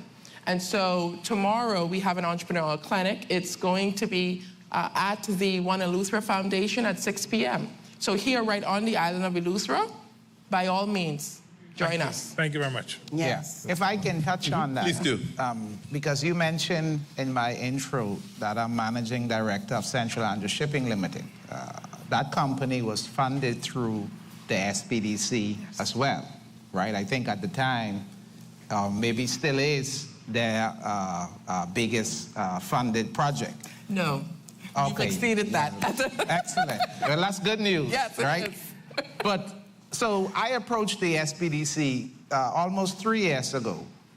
I had somewhat of a business plan, but the process, the training, the mentorship, the SBDC network gave you access to the people to assess your notes on paper, your business plan, your idea, and to guide you and connect you with help, right?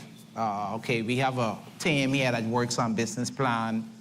You have a meeting scheduled with this team on this day, and they take you through a process to improve your plan. And then you go through the process of drilling down, helping you to make sure that you understand your business, your market, you understand where the revenue is coming from. And so by the time you're done with the process, you're actually now able to stand up and speak confidently as a prospect to a financial institution or, you know, to a investor. Before SBDC, I think I applied for this particular project probably to every bank in Nassau, right? And I mean, I got no's in all kind of different shape and format. Yes. After SBDC, you know, the conversation changed. And so while even then, the project was bigger than what funding SBDC was providing at the time, they helped to shape it and package it in such a way that I was able to get funding from the Bahamas Venture Fund as an equity investor, Fidelity Bank as a bank financing and grant and funding from the SBDC. And so those were multiple sources, right? Before that, I could have only seen funding coming from one source, right? Right. And Can so you tell them the amount? Well, yeah. It was a blended amount of $736,000. Yeah. And so that was significant, right? And so in terms of the help is there. And so we encourage young people, and I love to encourage my Bahamian young people. Don't just sit with your idea. Don't listen to the fellow sitting next to you on the block saying, ain't no money, they ain't gonna lend you no money, you don't know nobody. Attend these events, get involved, start to make some notes, and start the process. If you do nothing today, next year you would be right where you are with the same complaints and hearing the same sad stories. But if you start today, next year you could be counting money. Or you could at the very least be well on your way to launching your operation. And so the help is here, just show up. I kind of want to jump in just to double down really quickly. What we need to understand, especially even our youth, sharing that with you was huge. That was a huge step for them to share it with someone that they trust. Now you have brought it to a place where they may not be, but now we get a better understanding of what they're thinking and what their needs are. That is what SBDC is providing for all of us. The allyship and the partnership that comes with being a part of the program, you now have a network of persons. You now have persons in your space that you didn't even know exist. You also now have a person you can speak to your equitable gaps and needs. Because, for example, within the disabled community, we know that a lot of us, or some of us, are receiving benefits that is stopping us from moving forward in businesses, in ideas and projects, because if we engage it, formalize it, we will lose those benefits. For years, National Commission for Persons with Disabilities, and before them, we have talked about this. But with SBDC help, we're now directly speaking with NIB to address the systematic gaps. Why is that possible? Because we showed up. We continue to show up. You're never going to look like what you think it's supposed to look like, sound like what you think it's supposed to sound like, but your voice is important. So please, no matter the age, no matter the idea, no matter where you are, if you do not connect with somebody and then show up to say what your needs, not the other person's needs, your needs are, we're not going to be able to provide you with the resources and the tools and the network. All right, I want to get one more question, and I know we're past the 9 o'clock hour, but I got clearance from the general manager of the station that we can that we can take another 3 minutes, and then we'll start our next program at 9:05. So quickly, let's get the last question in for us. Go That was ahead. very generous of him. Thank him for. We have a very good general manager. Thank you. I was wondering if we could hear something about the e-commerce platform, because we didn't really get to talk about that, but what the process is like, whether it's simpler than the process that you have to go through with the banks, which is difficult, to put it nicely, and whether the percentage, because I'm assuming, SBDC needs to make some money off of this operation, so what kind of percentage SBDC is going to get from this, and how would people go about signing up? Do they have to be clients to use it? So if you could just say something about that, thank you. So I'll be very, very quick, and then we have Blair, who's here, who can give you more detailed information. So first of all, SBDC's long-term goal is to be self-sustaining itself, right? So while we get some subvention from government, we need to find revenue in order to continue to support small businesses. So that's one thing. And the way that we're doing that, one of the ways, is the e-commerce platform or marketplace called Tingsy. We're going to officially launch that shortly. However, it is available not only to SBDC clients, but also to all Bahamian entrepreneurs who wish to be on that platform. You can register. We will help you actually onboard. So we make it extremely easy for you. And we've done our research, and we've done the business case. We are way more economical than you doing it on your own, or even if you were a cluster, we're still way more economical. All right, good stuff. Last question. Here we go. Good evening, everybody. Good evening. It's not a question. My name is Gregory, but stage name Mo Fire. I'm an artist. I'm born in Ethiopia, but my mother from Harbour Island. Sir, I want to say thank you, Mrs. Reading. The reason why, as an artist, I always, when I used to spend vacation with my mother, the way I see this woman just do things, I say, Mommy, I would like to know when I come back to the Bahamas one day if I will have those opportunities I see you got. Mommy say, you only have to have faith. Sir, I want to say thank you. Today, I never believed as an artist I was come back in my mommy land to be also an entrepreneur. Sir, the opportunity that I see you launch on this island, it's limitless. And what I realized, they always say in Lustra, when you're not from here. In Africa, they know me as tainted blood because my mom from here. But here in Lustra, I didn't born here, they know me as driftwood. But sir, that driftwood, this is the opportunity you give, this is what you make with driftwood. They turn me into a nice art. That driftwood, they usually say in Lustra, we're not from here, you're driftwood. Yes. Opportunity you give young people that work with me in my enterprise, you turn every driftwood to a beautiful art to present out there to the world. Yes. Thank you for that. And sir, Mr. Monroe, with the flying fishing thing, from 2006 in Grand Bahama, with the University of the Bahamas at the time I was doing mathematics, sir, a lot of people didn't believe that could take off. I say, if someone involved into anything in the Bahamas, they put their heart into it, it's got to work. They simply have to really put their heart. Sir, thank you. Ladies, all I have to say, you all look beautiful. Nothing personal, just business. Thank you again. The name is Mo Fire. Thank you. Thank you. Thank you very much, sir. We've got to close the show again.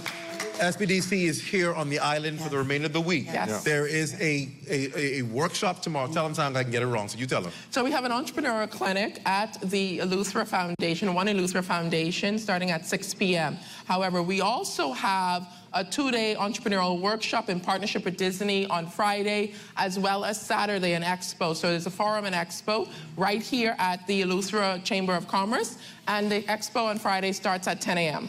All right, gonna be exciting. Minister, I'll give you the last 15 seconds. That's 30 seconds politics time. 15 seconds, your closing comments. I don't talk long, but I want to thank ZNS. I want to thank your show. I want to thank the panelists. Thank SBDC for being there not just for this, but to really invest in the young people in these communities. And I look forward to the young persons taking advantage of these opportunities afforded to them. That's awesome. We're going to stop and end the show because I want to go fill up my application for fly fishing. I'm not going to tell anybody I thought fly fishing was fish that flew, but anyway. You learn every day. But honestly, I want to say to the Bahamian people, take advantage of the opportunities available to you. You cannot complain if you don't participate.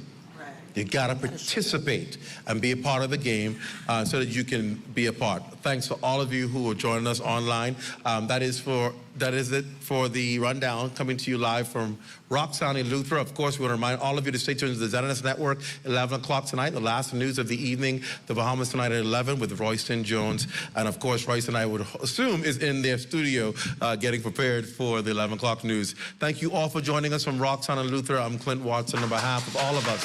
Please have a safe night. Good night, everybody.